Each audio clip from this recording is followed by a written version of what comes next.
শ্ৰীমন্ত শংকৰ হৰে ভকতৰ জানা যেন কল্পতৰ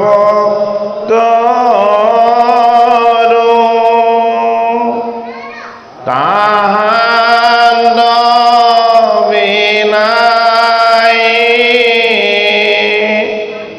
নাই নাই নাই আমাৰ পৰম গুৰু ৰাম আমাৰ পৰম গুৰু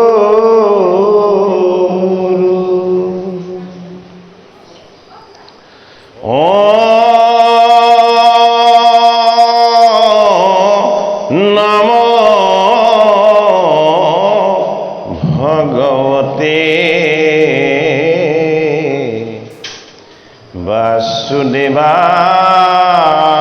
বাসুদেৱায়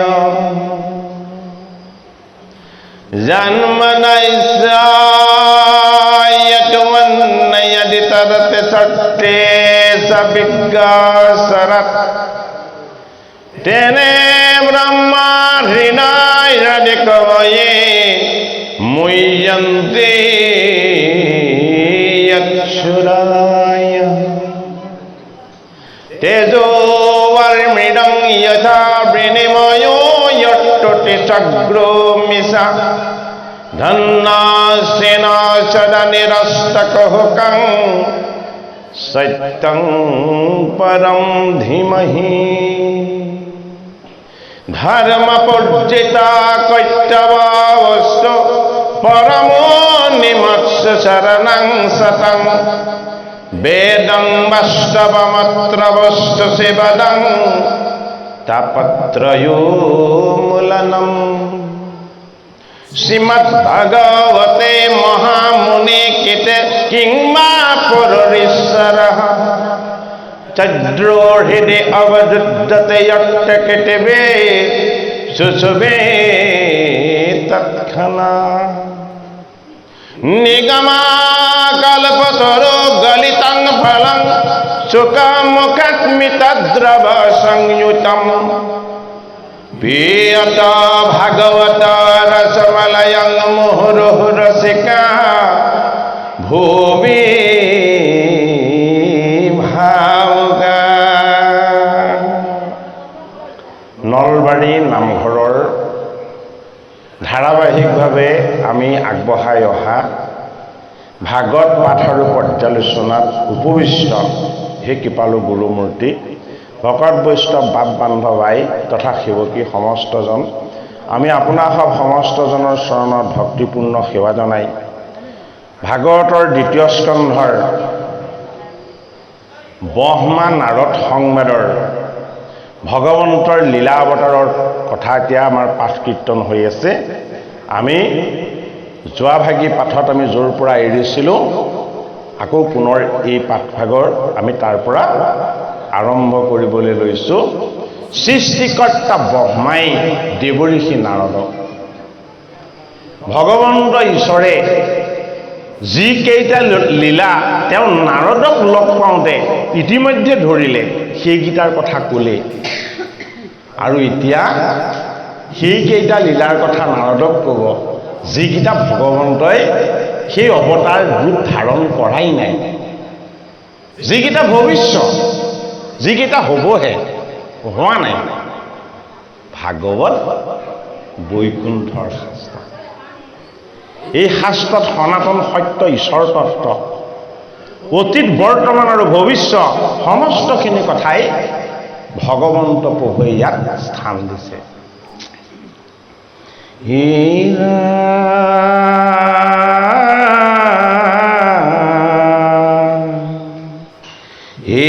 কৈলো মই নিচ কৰি প্ৰভুৰাম ধনন্তৰী দুয়ো বৰ্তমানয় বতাৰ আবে শুনা মুনিবৰ ভৱিষ্যত মাধৱৰ লীলাশয় কৰূপ ৰসাৰ।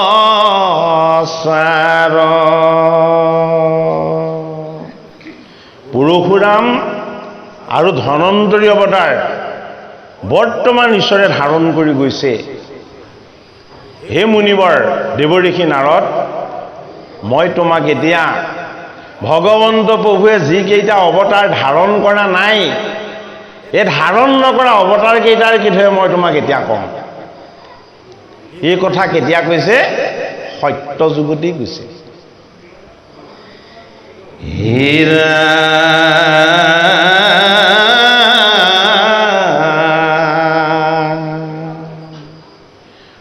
উপজীৱে নৈকে খিত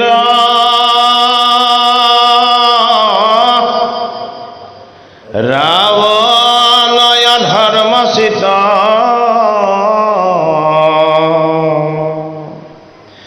কৰিবে লোক কদল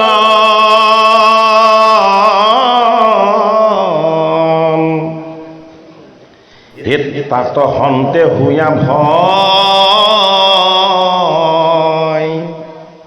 এই ইন্দ্ৰ আদি দেৱচয় হৰিপদে লৈবে কেশ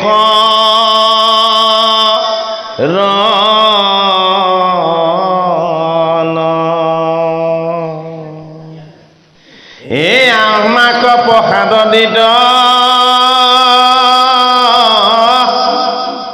ভূমি ভাৰ সংহৰিত কৃপাময় জগদয়া ধাৰ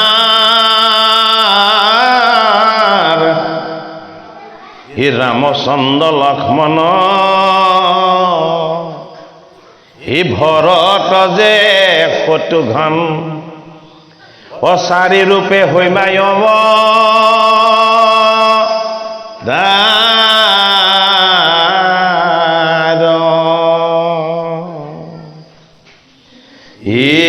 জগতকে কৃপা কৰি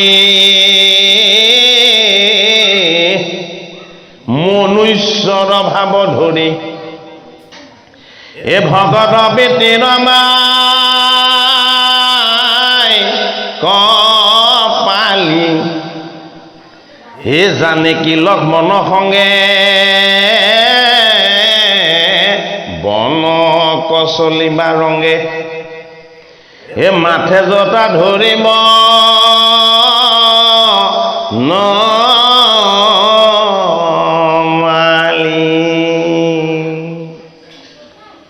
যি সময়ত সৃষ্টিকৰ্তা ব্ৰহ্মাৰ ধামলি বৈকুণ্ঠৰ পাৰিষদ মুনিবৰ দেৱঋষি নাৰদৰ আগমন হৈছিল, সেই সময়ত পৰশুৰাম প্ৰভুৱে অৱতাৰ ল'লে। সমুদ্ৰ মন্থনত জগতৰ হৰিয়ে ধনন্তৰী ৰূপেও অৱতাৰ ধাৰণ কৰিলে। কিন্তু নকেশী আৰু বিশ্বস্বভা ব্ৰাহ্মণৰ গৃহত আহি তেতিয়াও জন্ম লোৱা নাই লংকেশ্বৰ ৰাৱণ। ৰাৱণৰ ভাতৃ কুম্ভকৰ্ণ, ৰাৱণৰ পুত্ৰ মেঘনাদ, ৰাৱণৰ ভগ্নী সুপৰ্ণখা আৰু লংকাৰ প্ৰজা খৰদূষণ আদি এইসকলে জন্ম লোৱা নাই আৰু অৱতাৰ লোৱা নাই। চাৰি বেদৰ চাৰিটা তত্ত্ব ঋক, যজুৰ, সাম আৰু অথৰ্ব, শাস্ত্ৰৰ চাৰিটা তত্ত্ব জ্ঞান, বিজ্ঞান, তদং আৰু ৰহস্য, ভক্তি মাৰ্গৰ চাৰিটা বস্তু গুৰুদেৱ নাম আৰু ভকত। ব্ৰহ্মাদেৱে যি চতুৰ্শ্লোকী ভাগৱত ভগৱন্ত প্ৰভুৰ পৰা পাইছিল, ব্ৰহ্মাদেৱে নাৰায়ণৰ পৰা 4 বেদ 14 শাস্ত্ৰ 18 পুৰাণ জ্ঞান বিজ্ঞান তদং ৰহস্য ৰামায়ণ মহাভাৰত আদি সমস্তখিনি লাভ কৰিছিলে। তেওঁ যি ৰামায়ণ লাভ কৰিছিলে, ৰামে অৱতাৰ লৈ সেই ৰামায়ণ সাকাৰ ৰূপত চৈতন্য কৰাই নাছিলে। এতিয়া ঈশ্বৰৰ লীলাতত্বৰ কথা ভাগৱতৰ 2য় স্কন্ধত কাক কৈ আছে? কথাখিনি কৈ আছে গংগাৰ পাৰত। গংগাৰ পাৰত কৈ আছে পাণ্ডৱৰ পবিত্ৰ নদী পৰীক্ষিত। কোনে কৈ আছে? শুকদেৱ ভগৱানে। কথাখিনি কৈ আছে নৈমিষ ক্ষেত্ৰত। সত্যবাদী সুতে সৌনকাদি 28 সহস্ৰ ঋষিক এইখিনি কথা কৈ আছে। এই কথা কৈ আছে কোনে? অনন্ত নাগে। ক'ত কৈ আছে? পাতালত। কাক কৈ আছে? 4 সিদ্ধক। এই কথা কৈ আছে কোনে কৈ আছে? মৈত্ৰেয়ই কৈ আছে। কাক কৈ আছে?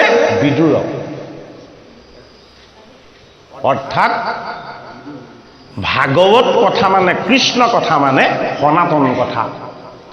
যি গংগা উৎপত্তিৰ পৰা প্ৰবাহমান হৈ ই সমুদ্ৰৰ ফালে সদায় গৈয়ে আছে, খন্তেক সময় গংগা ৰৈ দিছে জানো? নাই দিয়া। গংগাই বুজাইছে সময়, গংগাই বুজাইছে ভক্তি, গংগাই বুজাইছে কাল, গংগাই বুজাইছে প্ৰকৃতি আৰু জগতৰ নিয়ম। সেইটো কাৰণে ভাগৱত পৰীক্ষিত নৃপতিক কৈছে গংগাৰ পাৰত। এই গংগা স্বৰূপ গোবিন্দৰ ভক্তি জ্ঞান আৰু বৈৰাগ্যৰ পাৰত পৰীক্ষিত নামৰ জীৱই নিজৰ জীৱনৰ বিষয়ে প্ৰশ্ন সুধিছে শুকদেৱ ভগৱানক। কি বুলি সুধিছে? যে মুমুক্ষু জীৱই কি কাৰ্য কৰি উদ্ধাৰ হ'ব পাৰিব? কাক ভজিব লাগিব, কাক জপিব লাগিব, কাক উপাসনা কৰিব লাগিব, আৰু কিদৰে এই জীৱৰ সদ্গতি লাভ হ'ব? তেতিয়া শুকদেৱ ভগৱানে পাণ্ডৱৰ নাৰী পৰীক্ষিতক ভাগৱতৰ 2য় স্কন্ধত কৈছে কি? যে তুমি মোক যি প্ৰশ্ন সুধিলা, এই প্ৰশ্ন জগততে সাৰ। এই প্ৰশ্নৰ উত্তৰ কোনো পুৰুষত কোনেও কাকো দিয়া নাই। তুমি মোক যি কথা সুধিছা, কোনো পুৰুষতে এই কথা কোনেও পোৱা নাই। ক'ত? এই ভূমি ভাগত। হে নৃপতি, তুমি অত্যন্ত ভাগ্যৱান। বোলে কিয় ভাগ্যৱান? মই তোমাক এতিয়া যিখিনি কথা কম, এয়া মৈত্ৰৰ কথা নহয়। এয়া ক'ৰ কথা? এয়া বৈকুণ্ঠৰ কথা। মই তোমাক এতিয়া যি ভাগ শাস্ত্ৰৰ কথা কম, এই শাস্ত্ৰ ভাগ মৈত্ৰৰ শাস্ত্ৰ নহয়। ক'ৰ শাস্ত্ৰ? এই ভাগ বৈকুণ্ঠৰ শাস্ত্ৰ। এই বৈকুণ্ঠৰ শাস্ত্ৰত কেৱল আছে কৃষ্ণৰ গুঞ্জক আৰু লীলাৰ তত্ত্ব। তুমি যে কৈছা কাক ভজিব লাগিব, তুমি একমাত্ৰ ভজনা কৰা দৈৱকী নন্দন কৃষ্ণ। তুমি যে কৈছা কাক জপিব লাগিব, একমাত্ৰ তুমি জপ কৰা কৃষ্ণৰ নাম।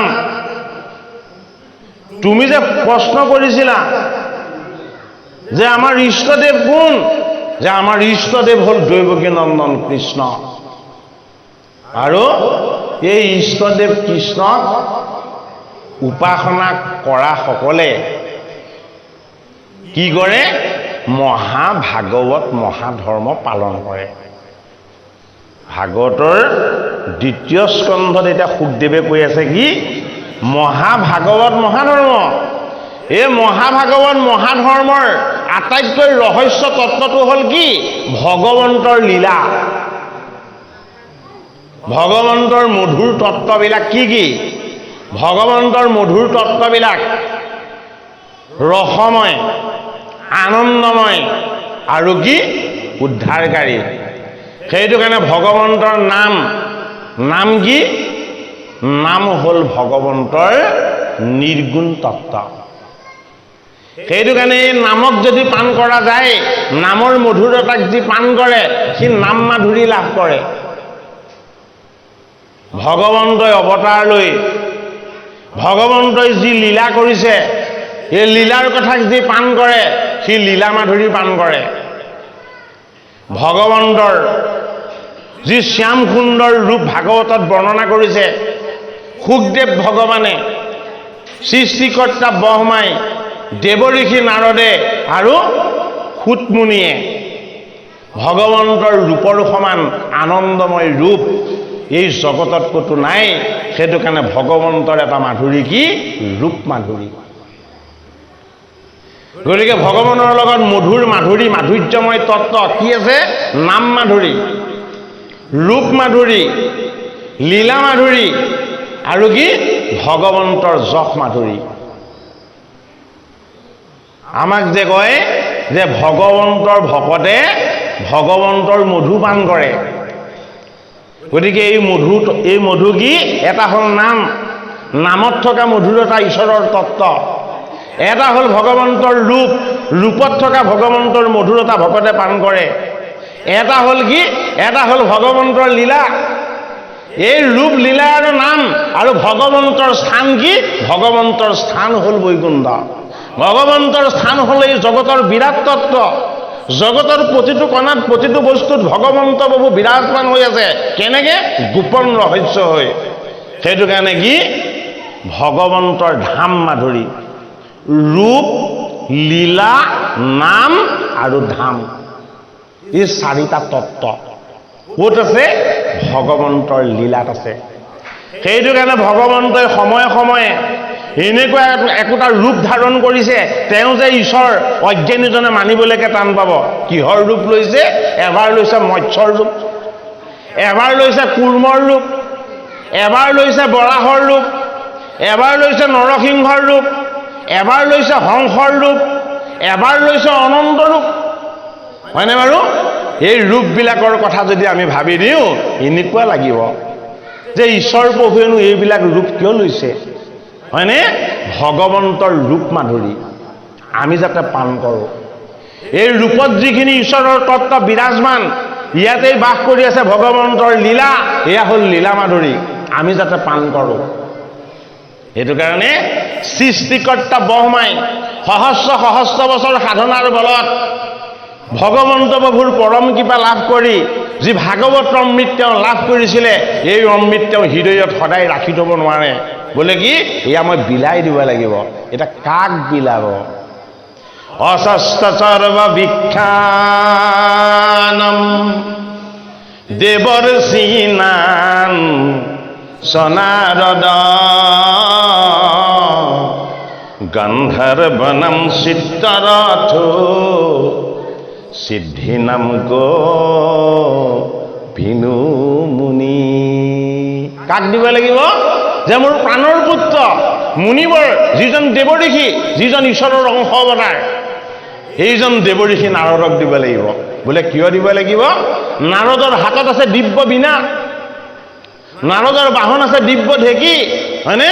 ঢেঁকীত অৱস্থান কৰি ৰাম নামৰ নৌকাত তেওঁ উঠি হৃদয়ৰ তন্তীবিলাকক দিব্য বীণাৰ কাৰণে ৰূপান্তৰ কৰি এই ভাগৱত কথা তেওঁ জগতত কীৰ্তন কৰি গোটেই জগতকে তেওঁ পবিত্ৰ কৰিব। সেইটো কাৰণে ব্ৰহ্মা নাৰদ সংবাদ, ভাগৱতৰ দ্বিতীয় স্কন্ধৰ এই কথা কৈছে সুখদেৱ ভগৱানে পৰীক্ষিত নৃপতিক। এতিয়া ভগৱন্ত প্ৰভুৰ ধনন্তৰী অৱতাৰৰ তত্ত্বৰ কথা আমি কালি ক'লোঁ। যি ধন দিলে শেষ নহয়, যি ধন পাবলৈ ঈশ্বৰৰ কৃপা লাগিব, যি ধন আনোতাজন নিজেই ঈশ্বৰ, আৰু যি ধন বিলাবৰ সময়ত জগতৰ হৰিয়ে কপট ৰূপ ধাৰণ কৰিব লগা হয়। এই ধনৰ নাম কি? এই ধনৰ নাম হ'ল পৰম ধন, আৰু এই পৰম ধনেই হ'ল অমৃত।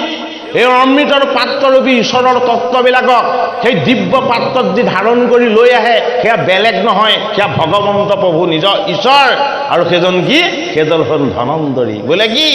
এই ধন যদি কোনোবাই পাই ৰোগ ব্যাধি নাথাকিব, এই ধন যদি কেনেবাকে কোনোবাই পায় দুখ যন্ত্ৰণা আৰু কষ্ট নাথাকিব এই ধন যদি কেনেবাকে কোনোবাই পাই যায় সি অমৰত্ব লাভ কৰিব সেইটো কাৰণে সেই পাত্ৰটো জনা তত্ত্বটো কি আছিলে অমৃত অমৃত বিলাবৰ সময়ত ভগৱন্ত প্ৰভুৱে কি ৰূপ ধাৰণ কৰিছিলে কপট যুৱতী নাৰীৰ ৰূপ ধাৰণ কৰিছিলে অৰ্থাৎ মোহিনী ৰূপ ধাৰণ কৰিছিলে অমৃত বিলাবৰ সময়ত ভগৱন্তই মোহিনীৰ ৰূপ ধাৰণ কৰে বোলে কিয় ইমান ডাঙৰ নামঘৰ 500 মানুহ বহিলেও ঠাই কমি নাথাকিব আৰু ঠাই খালীহে থাকিব হয় না নহয় কিন্তু নামঘৰৰ সৰহভাগী সদায় খালী কিয় আৰে অমৃত মোহিনীয়ে বিলাইছে যদি বেলেগে বিলালেহেঁতেন আহি গ'লহেঁতেন হয়নে বাৰু ভগৱন্তৰ মায়ায়ে যাক মোহিত কৰি আছে সি ভাগৱত কথা শুনিবলৈ আহিব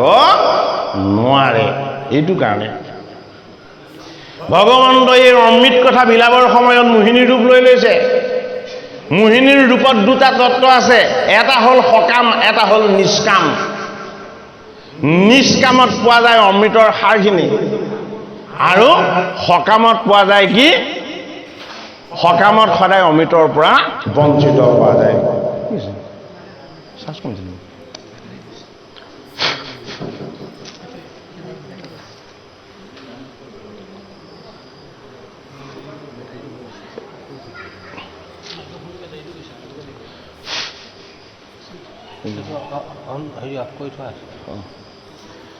গতিকে আমি অমৃত তত্ত্বৰ কথাটো আমি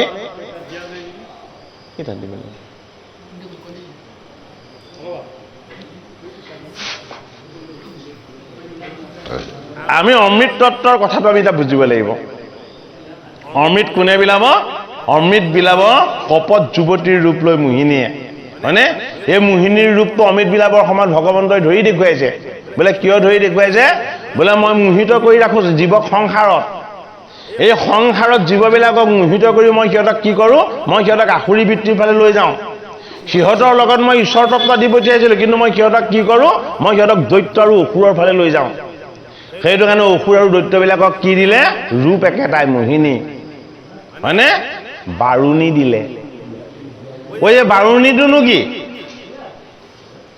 বাৰুণীটো কি বস্তু দুটা পাত্ৰত দুটা বস্তু লৈ আহিছে এটাত আনিছে বাৰুণী ইটোত আনিছে কি অমৃত হয়নে গতিকে আমাৰ লগত দুটা পাত্ৰ আছে যিদৰে আমাৰ দুখন হাত আছে দুটা ভৰি আছে দুটা চকু আছে দুখন কাণ আছে ঠিক সেইদৰে ঈশ্বৰে আমাক দুটা পাত্ৰ দি পঠিয়াইছে একেলগে কি পাত্ৰ দি পঠিয়াইছে বাম পাশত দি পঠিয়াইছে বাৰুণী আৰু সোঁ পাশত দি পঠিয়াইছে অমৃতৰ পাত্ৰটো যিমানে আমি মায়াৰ ফালে ধাৱমান হ'ম যিমানে আমি বিষয়ৰ ফালে ধাৱমান হ'ম যিমানে আমি কাম ক্ৰোধ এইবিলাকৰ ফালে ধাৱমান হ'ম সিমানে আমাৰ কি হ'ব সিপানে আমাৰ সংসাৰৰ বিষয় বাসনাৰ বাৰুণীবিলাকৰ পৰিমাণটো বাঢ়ি বাঢ়ি গৈ থাকিব এইটো কাৰণে গীতাৰ 2য় অধ্যায় সাংখ্য যুগত ভগৱান কৃষ্ণই মধ্যম পাণ্ডৱ অৰ্জুনক জনাইছে কি বুলি লোভতে উদ্ভৱে মোহ মোহত স্মৃতি বিভ্ৰম স্মৃতি ভ্ৰমে বুদ্ধিনাশ তাতে সেয়াত মনাসন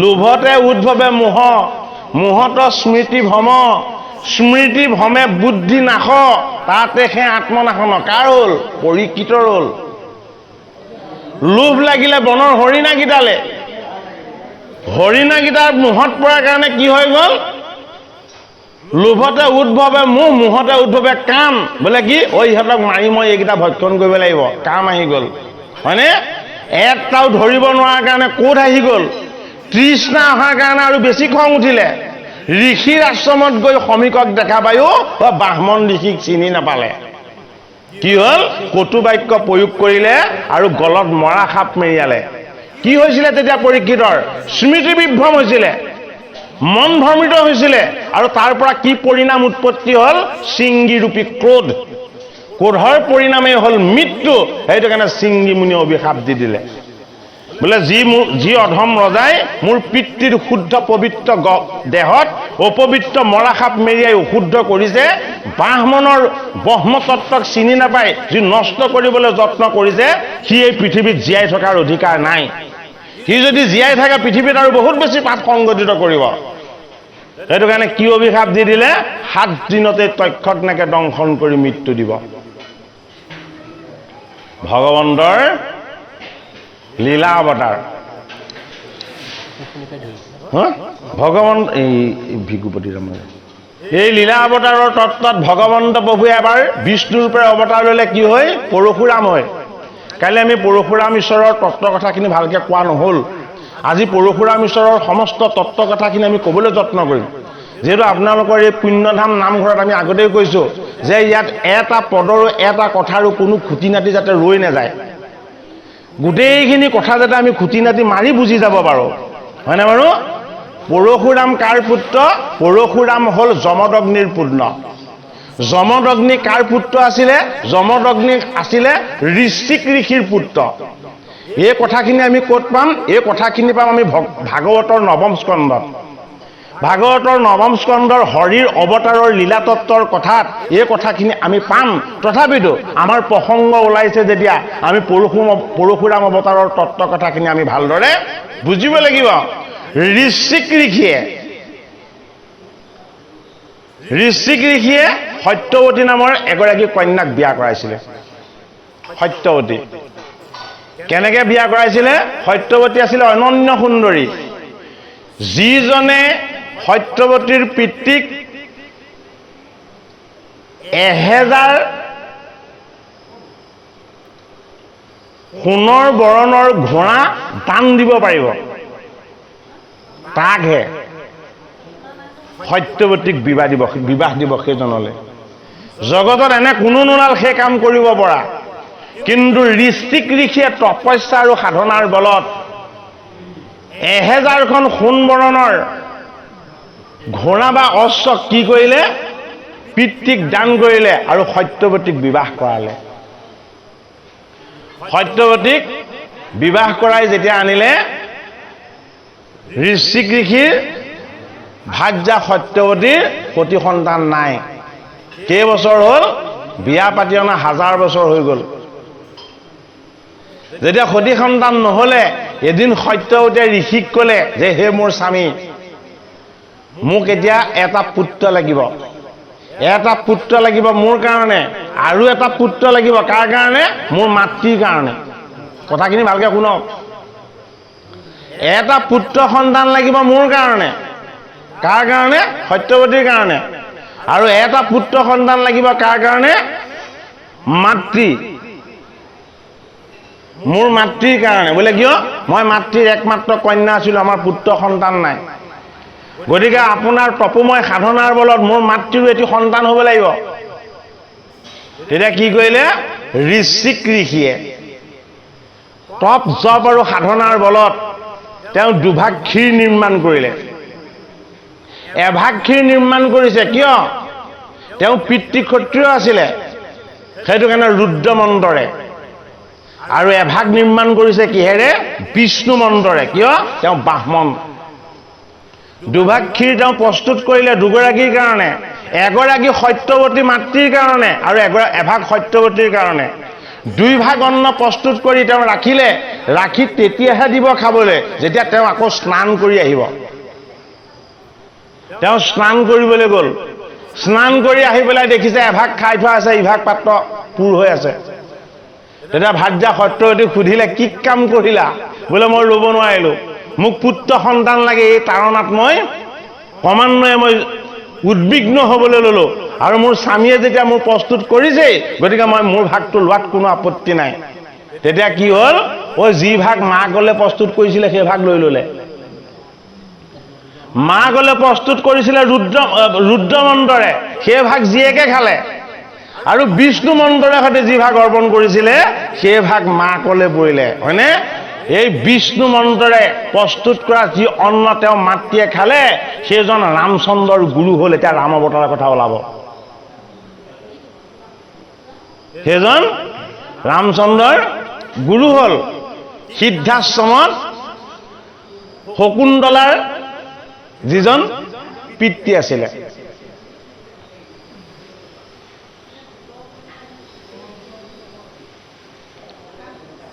সিদ্ধাশ্ৰমত যজ্ঞ কৰিছিলে যে নিবলৈ, মোৰ নামটো পাহৰি গৈছিলোঁ।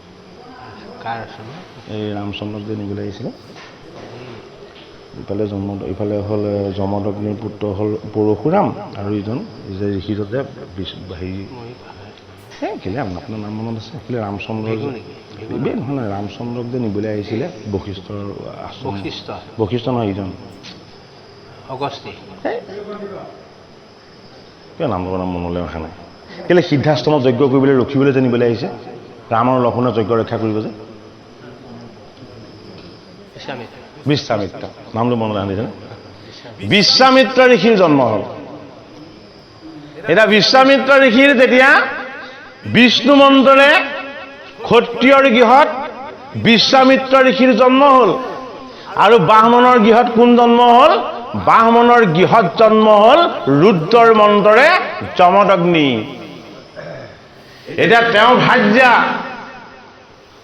ভাৰ্যা সত্যৱতীক ক'লে, বৰ ডাঙৰ ঘটনা ঘটি গ'ল। বোলে কি, তোমাৰ যি পুত্ৰ হ'ব, এই পুত্ৰ হ'ব অত্যন্ত ক্ৰোধী, অত্যন্ত জেদী, এই জগতৰ পাপ সংহাৰকাৰী। এওঁ কি কৰিব? এওঁ পাপক সংহাৰ কৰিব, আৰু ক্ৰোধ উঠিলেই এওঁ জগত সংহাৰ কৰিবলৈ ল'ব। তেতিয়া সত্যৱতীয়ে কি কৰিলে? হে মোৰ স্বামী ঋষিক, হে মোৰ ভগৱান, আপুনি মোৰ ঈশ্বৰ। এতিয়া আমাক কি শিক্ষা দিছে ভালকে বুজক। যিগৰাকী স্ত্ৰীয়ে নিজৰ স্বামীক ভগৱান বুলি চিনি নাপায়, তেওঁ কেতিয়াও ঈশ্বৰৰ আশীৰ্বাদ নাপায়, মনত ৰাখিব। এইটো শাস্ত্ৰৰ বিধান। যিগৰাকী স্বামীয়ে পত্নীয়ে নিজৰ স্বামীৰ শুদ্ধ সেৱা সৎকাৰ কৰা নাই, সেইগৰাকী ভাৰ্যাৰ জীৱনত ৰোগ ব্যাধি অপায় অমংগল সদায় থাকিব, মনত ৰাখিব। এইটো আমি কোৱা কথা নহয়, কিন্তু নাই, আমি কোৱা কথা নহয়, কথা নহয়, কিন্তু শাস্ত্ৰই কোৱা কথা, শাস্ত্ৰসন্মত কথা। সেইটো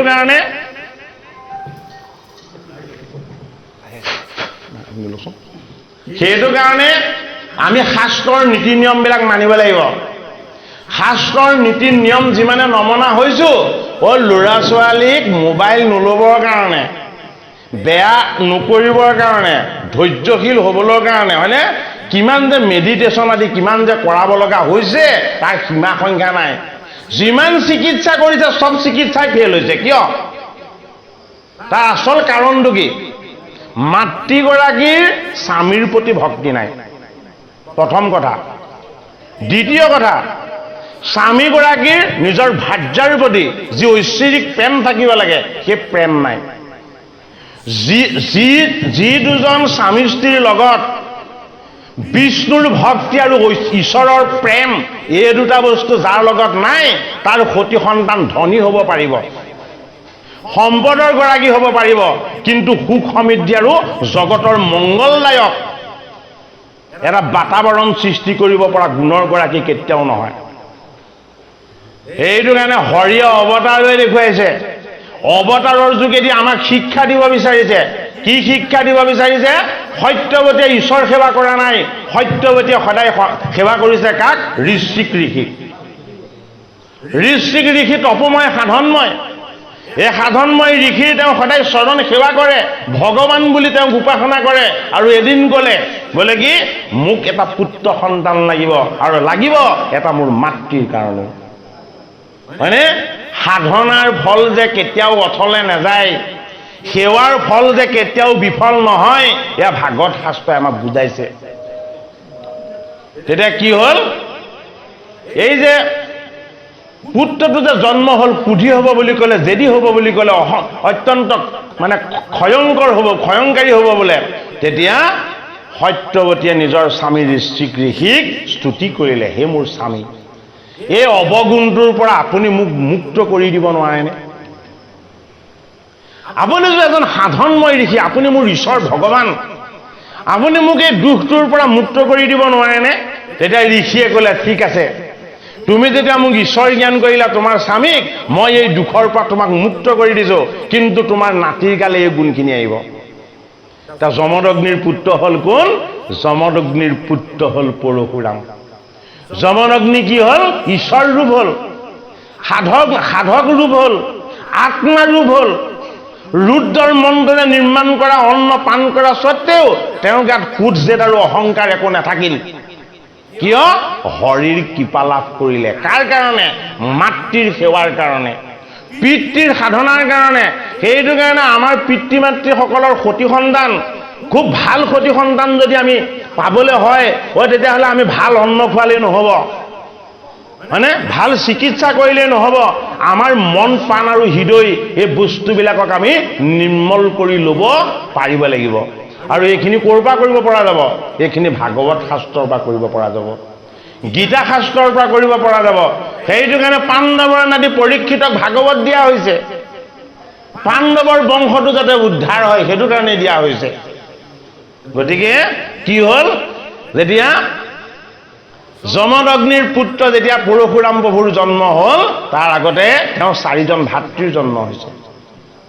আমাৰ গুৰুজনাই কি বুলি লিখিছে? যমদগ্নি ৰাম কাটি চামে চাম, ক্ষত্ৰিয়ৰ নাম নথৈলা সংগ্ৰাম। লিখিছে নে নাই গুৰুজনাই? হয়নে? ক্ষত্ৰিয় আৰু তেওঁ জগতত নেৰাখে। কাক কি কৰিব? ক্ষত্ৰিয়সকলৰ যিটো প্ৰতিশোধ ভাৱ তেওঁ নাইকিয়া কৰিব।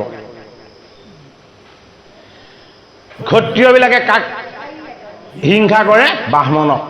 সেইটো কাৰণে পৰশুৰাম ব্ৰাহ্মণ আছিলে, তেওঁ ক্ষত্ৰিয়ক নিধন কৰিব বিচাৰিছিলে। এইবিলাক বৰ তত্ত্ব কথা। এতিয়া কি হ'ল? এজন বিষ্ণু অৱতাৰ ঈশ্বৰৰ শক্তি সামৰ্থ্য আৰু তত্ত্ব কিমান গভীৰ, কিমান নিৰ্মল আৰু কিমান কল্যাণকাৰী তাক বুজাবৰ কাৰণে এটা ডাঙৰ পাপ কৰি দেখুওৱা হ'ল। কি পাপ কৰি দেখুওৱা হ'ল? পৰশুৰাম যে ঈশ্বৰ এইটো জগতে জানিব লাগিব, পৰশুৰাম যে ভগৱান এইটো জগতে মানিব লাগিব। কেনেকে মানিব? পৰশুৰামৰ পিতৃভক্তি কিমান গভীৰ তাৰ দ্বাৰা। আমি এই কথাখিনি কোৱাৰ ডাঙৰ যুক্তিযুক্ততা আছে। আজিকালি সতি সন্তানে পিতৃ মাতৃক একদম মানিয়ে নচলে, পিতৃ মাতৃৰ কথা একো মানিবলৈকে নিবিচাৰে, হয়নে বাৰু? সিহঁতক মাৰগিল কৰি কেনেকে ভাল কৰিব? সিহঁতৰ মন প্ৰাণ আৰু হৃদয়তেতো ভৰাই দিব পাৰিব লাগিব। বোলে কি? যদি পিতৃক তুমি শ্ৰদ্ধা কৰিছা, ঈশ্বৰক শ্ৰদ্ধা কৰাৰ সমান পুণ্য পাবা। যদি তুমি মাতৃক শ্ৰদ্ধা কৰিছা, তেতিয়াহ'লে ভগৱানক শ্ৰদ্ধা কৰাৰ সমান তুমি পুণ্য পাবা। বোলে কিয়? সেই কথা ভাগৱতত আছে। সেই কথা কোনোবাই কাৰোবাক এনে কল্প কাহিনী বনাই ক'ব লগা হোৱা নাই, তাৰ প্ৰমাণটো ভাগৱতত দিছে। কেনেকে দিলে? ঋষিক ঋষিৰ পুত্ৰ যমদগ্নিয়ে স্নান কৰিবলৈ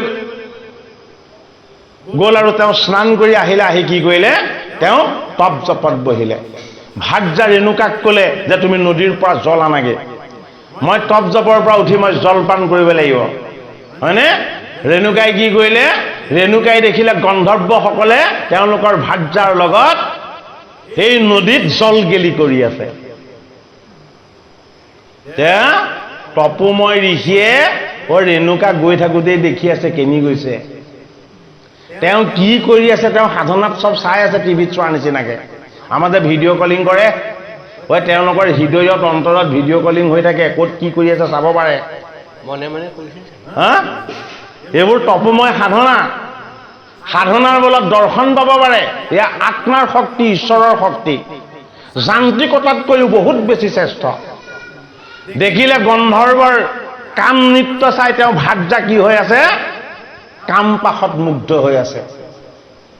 তেতিয়া যমদগ্নিয়ে ভাবিলে যে মোৰ গৃহত আহি ৰাম জন্ম হৈছে, মোৰ গৃহত আহি পুত্ৰ ৰূপত ঈশ্বৰ জন্ম হৈছে। এই ঈশ্বৰ জন্ম হওঁতেও যদি মাতৃয়ে কেনেবাকে কাৰোবাৰ কাম নৃত্য চাবলৈ হয়, তেতিয়াহ'লে জগতত বৰ ডাঙৰ অমংগল হ'ব। গতিকে এওঁক কি কৰিব লাগিব? এওঁ মনৰ মায়াটো শেষ কৰিব লাগিব। মায়াটো ক'ত আছে? মায়াটো মনত আছে। এই মনত থকা এই কাম ভাৱনাৰ মায়াটো নিশেষ কৰিব লাগিব। সেইটো কাৰণে প্ৰথম 4জন পুত্ৰক আজ্ঞা কৰিলে যে তোমালোকে মাতৃক হত্যা কৰা। প্ৰথমজন কোন আছিলে? প্ৰথমজন আছিলে কাম। কামে নোৱাৰিলে। দ্বিতীয়জন কোন আছিলে? দ্বিতীয়জন আছিলে ক্ৰোধ, ক্ৰোধে নোৱাৰিলে। তৃতীয়জন কোন আছিলে? তৃতীয়জন আছিলে অহংকাৰ, অহংকাৰেও নোৱাৰিলে। আৰু চতুৰ্থজন কোন আছিলে? চতুৰ্থজন আছিলে লোভ। কাম, ক্ৰোধ, অহংকাৰ আৰু লোভ, এই চাৰিজন প্ৰথম পুত্ৰ আছিলে ৰেণুকাৰ। এই চাৰিওজনকে আজ্ঞা কৰা হ'ল, এজনেও নোৱাৰো, এজনেও পাৰো বুলি নকলে। আৰু পাছত অন্তিমত কাক কলে? অন্তিমত ৰামক কলে যে হে ৰাম, মোৰ পিতৃৰ বাক্যক পালন নকৰিলে তোমাৰ জ্যেষ্ঠ চাৰিজন ভাতৃয়ে, মোৰ পিতৃৰ বাক্যক পালন নকৰিলে আৰু মোৰ যি তপময় সাধনা, এই সাধনাক নষ্ট কৰিলে তোমাৰ মাতৃয়ে। গতিকে তুমি হাতত এতিয়া পৰশু লোৱা। বোলে কিহৰ কাৰণে পিতৃ? তোমাৰ চাৰিজন ভাতৃক তুমি প্ৰথমতে বধ কৰা আৰু তাৰ পাছত তোমাৰ মাতৃক বধ কৰা। মানে বাৰু পৰশুৰাম প্ৰভুৱে কি কৰিলে? প্ৰথমতে পিতৃক সেৱা কৰিলে। হে মোৰ পিতৃ, হে মোৰ গুৰু, হে মোৰ ঈশ্বৰ, হে মোৰ ভগৱান, মই নেদেখাজন ঈশ্বৰক দেখা নাই, আপুনি মোৰ ঈশ্বৰ সাক্ষাৎ ভগৱান, আপুনি মোক যি আজ্ঞা কৰিব এই আজ্ঞাই মোক কেতিয়াও পাপ আনি দিব নোৱাৰিব। বোলে কি? মই আপোনাক গুৰু জ্ঞান কৰোঁ, মই আপোনাক ভগৱান জ্ঞান কৰোঁ, আপোনাৰ বাক্য যদি মই ৰক্ষা নকৰোঁ তেতিয়াহ'লে মই আপোনাৰ পুত্ৰ হোৱাৰ কোনো সাৰ্থকতা নাথাকিব, মই মহাপাপত ডুব যাব লাগিব। গতিকে আপুনি মোক যি কৰিবলৈ আজ্ঞা কৰিছে, আপুনি তপময় সাধনময় দেখি, গতিকে আপোনাৰ বাক্য যদি মই পুত্ৰ হিচাপে যদি মই পালন নকৰোঁ তেতিয়াহ'লে মোৰ মহাপাপ অৰ্জন হ'ব। সেয়ে হওক বুলি হাতত পৰশু লৈ প্ৰথমতে লোভ, মোহ, কাম আৰু ক্ৰোধ, এই চাৰিজন ভাতৃক শিৰচ্ছেদ কৰিলে। তাৰ পাছত বহি থকা মাতৃ ৰেণুকাক শিৰচ্ছেদ কৰিলে। যেতিয়া চাৰিওজনেই চিহ্ন মুণ্ডলৈ সন্মুখত পঢ়ি গোটেই তেজেৰে লুতুৰি পুতুৰি হৈ আছে, এতিয়া যমদগ্নিয়ে কি কৰিছে? হাঁহি হাঁহি কৈছে, ধন্য মোৰ পুত্ৰ, তুমি ঈশ্বৰ হৈ আহিছা এই জগতলৈ, তুমি পিতৃৰ সত্যক তুমি চিনি পালা, সেইটো কাৰণে তুমি ঈশ্বৰ হলা, তুমি ভগৱান হলা। তোমাৰ নাম স্মৰণ কৰিলে সমস্তজনৰ মনৰ সংশয় দূৰ হ'ব, সেইটো কাৰণে তুমি আজিৰ পৰা ৰাম নহয়, হাতত পৰশু লৈ লোভ, মোহ, কাম আৰু ক্ৰোধ, এই চাৰিটা ৰিপুক তুমি বিনাশ কৰিলা, এই ৰেণুকা ৰূপী মায়াক তুমি নিধন কৰিলা, সেইটো কাৰণে আজিৰ পৰা তোমাৰ নাম হ'ব পৰশুৰাম। গতিকে ভগৱন্ত প্ৰভুৰ পৰশুৰাম অৱতাৰ, এই লীলা তত্ত্বৰ কথা কৈছে। আৰু যেতিয়া পুত্ৰক বৰ দিছে কোনে? পিতৃ যমদগ্নিয়ে। বোলে তোমাক কি বৰ লাগে কোৱা? এতিয়া পৰশুৰামে কি কৈছে? যে মোৰ যাতে সাক্ষাৎ ঈশ্বৰ দৰ্শন হয়, মই আপোনাক দৰ্শন পালো, কিন্তু মোৰ যিজন উপাসনীয় বিষ্ণু, এই বিষ্ণুক যাতে মই অতি সোনকালে সাক্ষাৎ কৰিব পাৰো, আপুনি মোক সেই বৰ দিয়ক। আৰু তাৰ পাছত কি বুলি কৈছে? হে মোৰ পিতৃ, আপোনাৰ গুণ, আপোনাৰ যশ, আপোনাৰ লীলা, আপোনাৰ মহিমা প্ৰকাশ কৰি মোৰ চাৰিজন ভাতৃ আৰু মোৰ এই মাতৃক আপুনি এতিয়া জীৱন দান দিয়ক। হয়নে বাৰু? গতিকে এই চাৰিজন ভাতৃ আৰু মাতৃক ঋষিক ঋষিয়ে তপময় সাধনাৰে সৈতে কি কৰিলে? পুনৰ ঋষিক ঋষি নহয়, যমদগ্নিয়ে কি কৰিলে? পুনৰ জীৱন দান দি দিলে। তেওঁলোকে আকৌ টোপনিৰ পৰা সাৰ পাই উঠাৰ নিচিনাকে আকৌ চৈতন্য হ'ল। ভাগৱতৰ দ্বিতীয় স্কন্ধত ভগৱন্তৰ লীলা অৱতাৰ কথা। আমাৰ সতী সন্তান যাতে পিতৃৰ বাধ্য হয়, মাতৃৰ বাধ্য হয়, কেতিয়াও গুৰুজনৰ যেনে বাক্য অমান্য নকৰে, তেওঁলোক যাতে নষ্ট নহয়, এই উপায়ৰ প্ৰতিকাৰ হিচাপে কি কৰিছে? ভাগৱতৰ দ্বিতীয় স্কন্ধত ভগৱন্তৰ লীলা অৱতাৰৰ তত্ত্ব কথা আমাক বিকৃত কৰিছে। আমি যাতে হৰিভক্তি পৰায়ণ হওঁ আৰু লগতে আমি আমাৰ পিতৃ মাতৃকো যাতে আমি ঈশ্বৰ জ্ঞান কৰিবলৈ শিকোঁ। ভাগৱত শাস্ত্ৰই আমাক সেইটো বুজাইছে। ইয়াৰ পাছত ভগৱন্তই কি অৱতাৰ ল'ব বুলি কৈছে? ইয়াৰ পাছত ভগৱন্তই ল'ব ৰাম অৱতাৰ। বাপজনাই অকণমান পাঠ কৰক। কৃষ্ণ।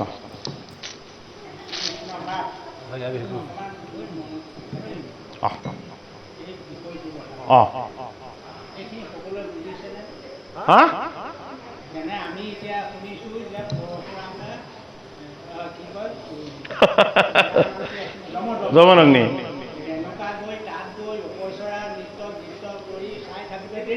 দেৰি হ'ল, পাপ হৈ গ'ল, চাওঁতে পাপ হ'ল।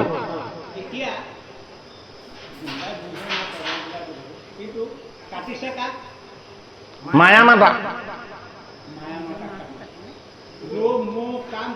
এইবিলাকক কাটিছে। হয়,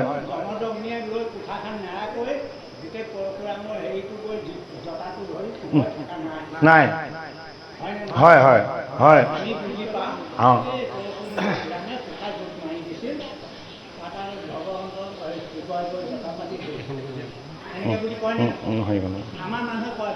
কয় কয় কিন্তু বস্তুটো সেই বস্তুটোত যাতে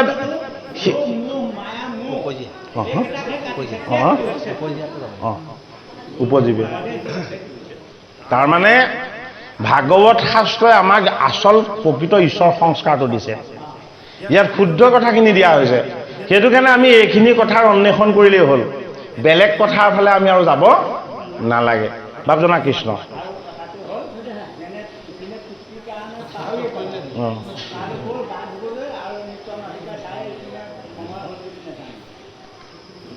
কৃষ্ণ আৰম্ভ হ'ব পাঠ আৰম্ভ হ'ব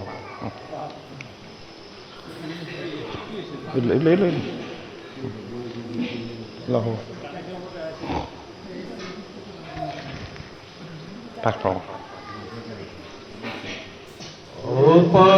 উপজিয়া নৈকিক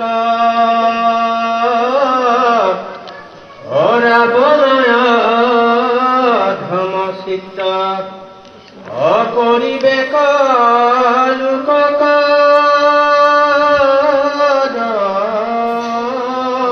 মন তাক হন্তে হয়া ভয় ইন্দ্ৰ আদি দেৱচায় অ হৰি পদে লৈবেক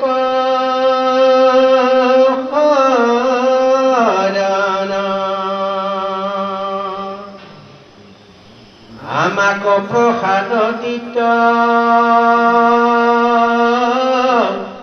ভূমি ভাৰ সংহৰিত কৃপাময় জগত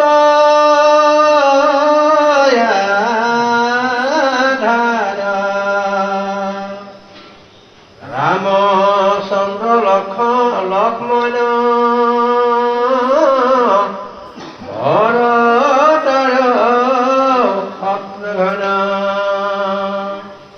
চাৰিৰূপে হয়ায়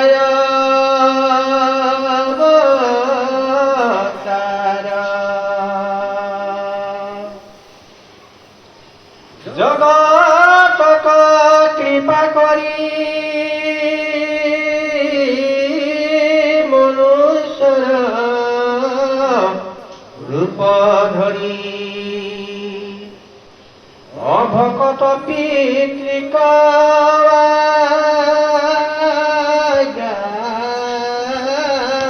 পালি জানকী লক্ষ্মণ সংগে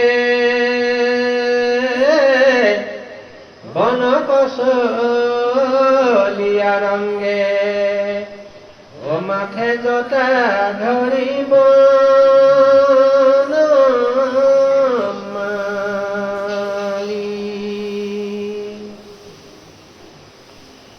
অগস্তিক লাগ পাই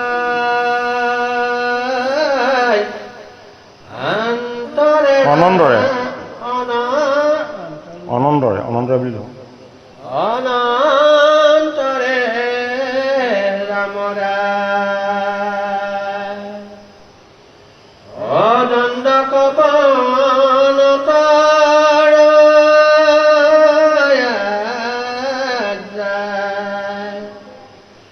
অৰ্পণী ৰূপ ধৰি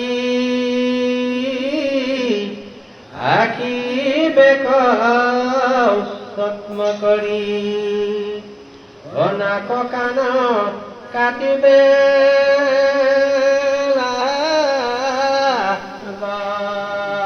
লখাই মানে লক্ষ্মণ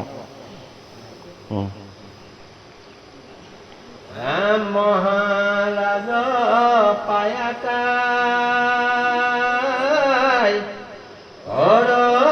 অৰদূষণ ঠাই অগুচৰ দি বেকজু যায় 14 কোটি নিশাচৰ একে ৰঘুবৰ অসমৰত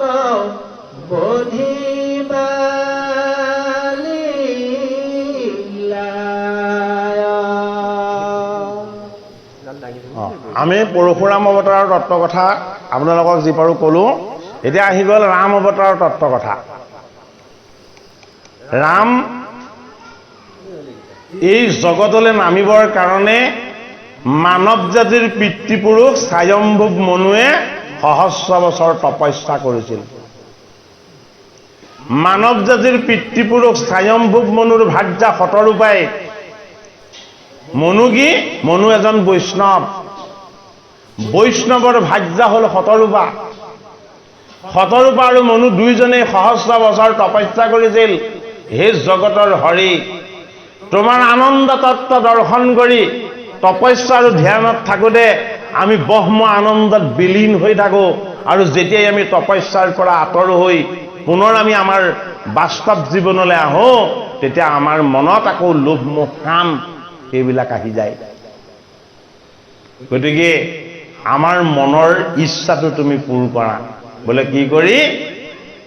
তুমি তোমাৰ চৰণ যাতে মই সদায় দৰ্শন পাওঁ, তোমাৰ চৰণ যাতে মই স্পৰ্শ কৰিব পাৰোঁ, তুমি সেই ব্যৱস্থা কৰি দিয়া। তেতিয়া কি হ'ল? দশৰথে বিবাহ কৰা কেইবছৰ হৈছিলে তেতিয়ালৈকে? 10,000 বছৰ হৈছে, সতি সন্তান নাই। ভাৰ্যা কেইগৰাকী? 3 গৰাকী। মনু আহি জন্ম লৈছে দশৰথ হৈ। মনু এজন বৈষ্ণৱ। শতৰূপা আহি জন্ম লৈছে কৌশল্যা হৈ। কৌশল্যা হ'ল শতৰূপা। সেইটো কাৰণে কি হৈছে? তেওঁলোকৰ সাধনাৰ বলত তেতিয়াৰ জনমতেই কাম ভাৱ নাই, নিষ্কাম। সেইটো কাৰণে তেওঁলোকৰ কেতিয়াও জুনিজাত সন্তান লাভ নহয়। এতিয়া আৰু 2 গৰাকী ভাৰ্যা লাভ কৰিলে। কৰ্মৰ কুশলতাক চিন্তা কৰি কৰি কৈকেয়ী, সেৱা ধৰ্মৰ মহত্বক সাধন কৰি সুমিত্ৰাক। দশৰথৰ ভাৰ্যা 3 গৰাকী হ'ল। এগৰাকী হ'ল কৌশল্যা। কৌশল্যা মানে দিব্য জ্ঞান, জ্যোতিময় সাধনা। এগৰাকীৰ নাম হ'ল কৌশল্যা কৈকেয়ী। কৈকেয়ী মানে নিষ্কাম কৰ্ম। আৰু এগৰাকীৰ নাম হ'ল সুমিত্ৰা। সুমিত্ৰা মানে সেৱা আৰু সমৰ্পণ ধৰ্ম। নামবিলাকত লুকাই থকা ঈশ্বৰৰ যি বাস্তৱ তত্ত্ব, এই কথাখিনিক আমি জানিব লাগিব। সেইটো কাৰণে দশৰথ মানে হ'ল 10টা ইন্দ্ৰিয়ই যাক চলাই থাকে, এজন দশৰথ। 10টা ইন্দ্ৰিয়ৰ বিষয় বন্ধনৰ পৰা যি সদায় মুক্ত হ'ব খোজে, সেইজন কি? সেইজন হ'ল ৰাম। এই 10 ইন্দ্ৰিয়ৰ বিষয় বন্ধনৰ পৰা জীৱক মুক্ত কৰিবৰ কাৰণে ৰাম তত্ত্ব ক'ত প্ৰকাশ হয়? যাৰ লক্ষ্য আৰু মন কেৱল পৰমাত্মা হয়। এই লক্ষ্য আৰু মন যাৰ সদায় পৰমাত্মা, সেইজন অনন্ত ঈশ্বৰ, সেইজন হ'ল লক্ষ্মণ। এই লক্ষ্য আৰু মন যদি কেনেবাকে পৰমাত্মাৰ পৰম চৰণ, তেওঁ চৰণ সেৱা হয়, তেতিয়া সেয়া হ'ল ভক্তি। এই ভক্তি হ'ল ভৰত। ভক্তিৰ গভীৰতাৰ আনন্দক সদায় যি হৃদয়ত অনুভৱ কৰে, সি জগতত সদায় কি কৰে? মৈত্ৰীভাৱ প্ৰতিষ্ঠা কৰে। সেইটো কাৰণে সেইজনৰ নাম কি? শত্ৰুঘ্ন। ৰাম, লক্ষ্মণ, ভৰত, শত্ৰুঘ্ন। ৰাম আমাৰ লগত থকা পৰমাত্মা। আমাৰ লক্ষ্য আৰু মন অনন্ত ঈশ্বৰযুক্ত শক্তিযুক্ত বস্তু। যদি এই মনে আমাক বিষয়ৰ ফালে টানে, তেতিয়াহ'লে আমি ভগৱানৰ ওচৰলৈ কেতিয়াও আহিব নোৱাৰোঁ। যদি কেনেবাকে আমাৰ এই মনে যদি আমাক ভাগৱতৰ ওচৰলৈ টানে, তেতিয়াহ'লে কোনো কাৰণত আমাক সংসাৰে টানি নিব নোৱাৰিব। সেইটো কাৰণে অনন্ত শকতি তুমি নাম লক্ষ্মণ সুগ্ৰীৱ বিভীষণ হনুমন্ত আদি মহা বীৰগণ বুলি মাধৱ মহাপুৰুষে নাম ঘোষাত গুকিছে। হয়নে? এই মনৰ শক্তিটোতেই বাস কৰি আছে ভক্তিৰ ঈশ্বৰ তত্ত্ব, অনন্তযুক্ত ঈশ্বৰৰ শক্তি। এইটো কাৰণে মনৰ শক্তিটোক কোৱা হ'ল কি বুলি?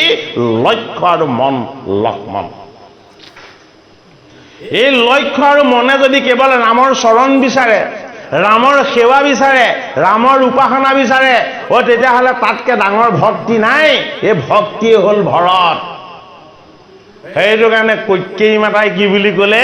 হে ৰাম, আৰে তুমিতো গোটেই ব্ৰহ্মাণ্ডৰ ৰজা, এইখন অযোধ্যাৰ ৰজা হৈ তুমি কি কৰিবা? কি কৰা? তুমি ব্ৰহ্মাণ্ডৰ ৰজা হোৱা, তুমি তপময় তপস্বী। মাতৃ তিনিগৰাকীয়ে ৰামক চিনি পায়। এয়া আমি বুজিবৰ কাৰণে কৰা লীলাহে। তেওঁলোক প্ৰত্যেকগৰাকীয়ে সাধন সিদ্ধ দেৱী, ঈশ্বৰযুক্ত ৰহস্য তত্ত্ব। সেইটো কাৰণে কৌশল্যা, কৈকেয়ী আৰু সুমিত্ৰাৰ নাম ল'লে ঈশ্বৰীয় পুণ্যৰ ভাগ আমাৰ লাভ হয়। কি কাৰণে লাভ হয়? কৌশল্যা মানে হ'ল দিব্য জ্ঞান, কৈকেয়ী মানে হ'ল নিষ্কাম কৰ্ম, আৰু সুমিত্ৰা মানে সেৱা আৰু সমৰ্পণ ধৰ্ম। এই তিনিগৰাকী ভাৰ্যাৰ এগৰাকীৰো সন্তান কেতিয়াও হ'বই নোৱাৰে। বোলে কিয়? এওঁলোকৰ কামনা নাই, বাসনা নাই। এওঁলোকে স্বামীক ভজে কিহৰ কাৰণে? ঈশ্বৰ সুখৰ আনন্দৰ কাৰণে। সেইটো কাৰণে কি হ'ল? এনে এটা পৰিঘটনাৰ প্ৰয়োজন হ'ল। ৰাম অৱতাৰৰ কথাখিনি গভীৰকৈ ক'বই লাগিব। মানে বাৰু ইয়াত আমি একো কথাৰে আৰু কিবা খুট থৈ নাযাওঁ। পদ আমাৰ কমকৈ যাওক, কোনো কথা নাই। যে এই ৰাম যেতিয়া পৃথিৱীলৈ নামিব লাগিব, দশৰথে অভিসম্পাত পালে। কাৰ পৰা? অন্ধমুনিৰ পৰা। দশৰথৰ এটা শক্তি আৰু সামৰ্থ্য আছিলে যে তেওঁ শব্দক ভেদ কৰি দিব পাৰে। শব্দ কি? শব্দ হ'ল ব্ৰহ্ম। শব্দ ব্ৰহ্মক যি ভেদ কৰিব পাৰে সেয়া হ'ল দশৰথ। দশৰথৰ কোনটো ইন্দ্ৰিয়ই শব্দ ব্ৰহ্মক ভেদ কৰিব পাৰে? সেই ইন্দ্ৰিয়ৰ নাম হ'ল অন্তৰ ইন্দ্ৰিয়। এই অন্তৰ ইন্দ্ৰিয়ই হ'ল মন। মনৰ তত্ত্বই যদি শব্দৰ সন্ধানত পৰমাত্মাৰ পৰম তত্ত্বক যদি কেনেবাকৈ সাক্ষাৎ কৰিব পাৰে, তেতিয়াহ'লে তাৰ পৰা তেওঁ কৃপা লাভ কৰে। কি হ'ল? শব্দভেদী বাণ মাৰি দিলে।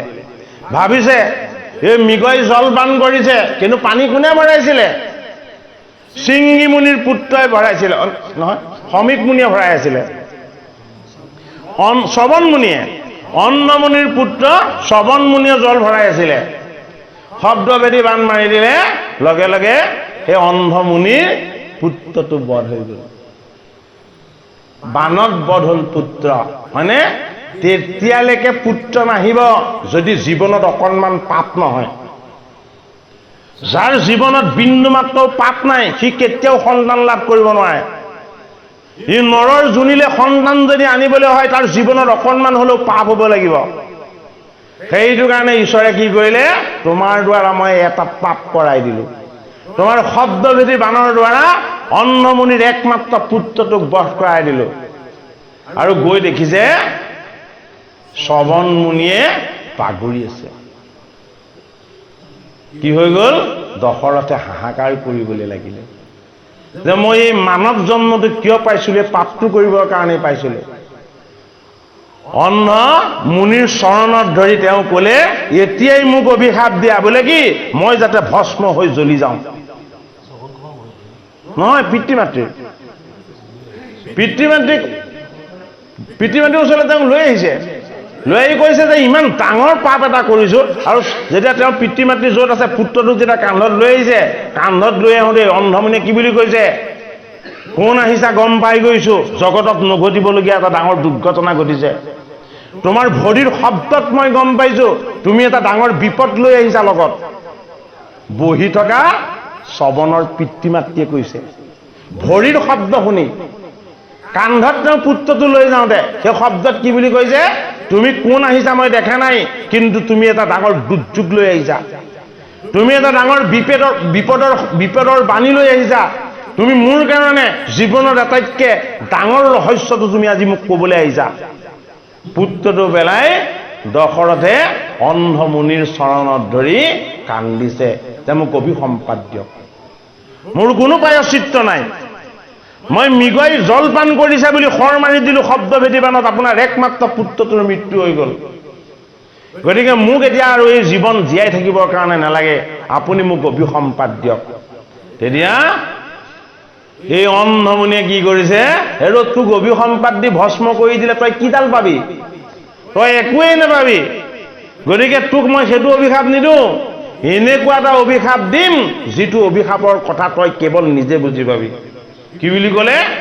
আমি আজিৰ পৰা অন্ন ত্যাগ কৰিলোঁ, আজিৰ পৰা আমি অকল বায়ু ভক্ষণ কৰিম, আৰু কেৱল বায়ু ভক্ষণ কৰি কৰি এই পুত্ৰটোৰ শোকত আমি মৃত্যুক বৰণ কৰিম। তুমি তোমাৰ ৰাজ্যত নি আমাক প্ৰতিপাল কৰিব নালাগে, আমাক তুমি একো সহায় সাৰথিয়ে কৰিব নালাগে। আমাৰ পুত্ৰই প্ৰাণ আছিল, এই প্ৰাণৰ পুত্ৰটোৰ যেতিয়া মৃত্যু হৈছে এই শোক লৈ আমি জীয়াই নাথাকো। যেতিয়াই তুমি এই বাতৰি দিলা আমি লগে লগে আজিৰ পৰা অন্ন ত্যাগ কৰিলোঁ, অন্ন নোলোৱাকে আমি ঈশ্বৰক চিন্তা কৰি মৃত্যুক বৰণ কৰিম।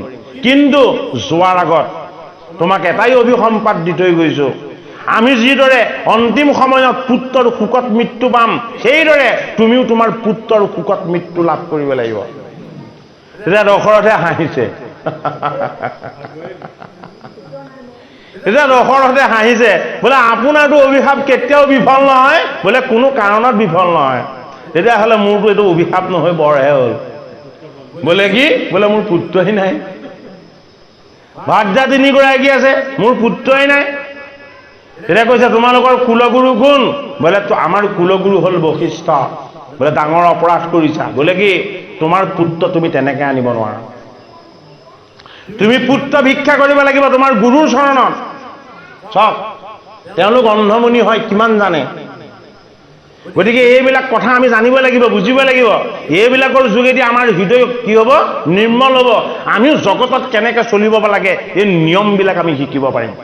যদি আমি নিয়ম মানি নচলো তেতিয়াহ'লে আমাৰ কেতিয়াও সুখ শান্তি নহয়। কেৱল ঈশ্বৰক ভজিলে সুখ শান্তি কেতিয়াও নহয়। ঈশ্বৰক ভজিব লাগিব, কিন্তু প্ৰকৃতিৰ নিয়ম সদায় মানি চলিব লাগিব। প্ৰকৃতিৰ নিয়ম মানি নচলাজনে ঈশ্বৰক ভজিলে কেতিয়াও উদ্ধাৰ হ'ব নোৱাৰে। প্ৰকৃতি কি? প্ৰকৃতি ঈশ্বৰৰ বহিৰংগা তত্ত্ব, অন্তৰংগা তত্ত্বহে নাম। সেইটো কাৰণে প্ৰকৃতিৰ নিয়মবিলাক আমি শুদ্ধভাৱে মানি চলিব লাগিব। সেইটো কাৰণে শাস্ত্ৰটো কৈছে, যিটো জনে শুদ্ধভাৱে, কৈছে নে নাই তেনেকে? শুদ্ধভাৱে আমি হৰিত শৰণ ল'ব লাগিব। বিবিচাৰ হ'লে নহ'ব।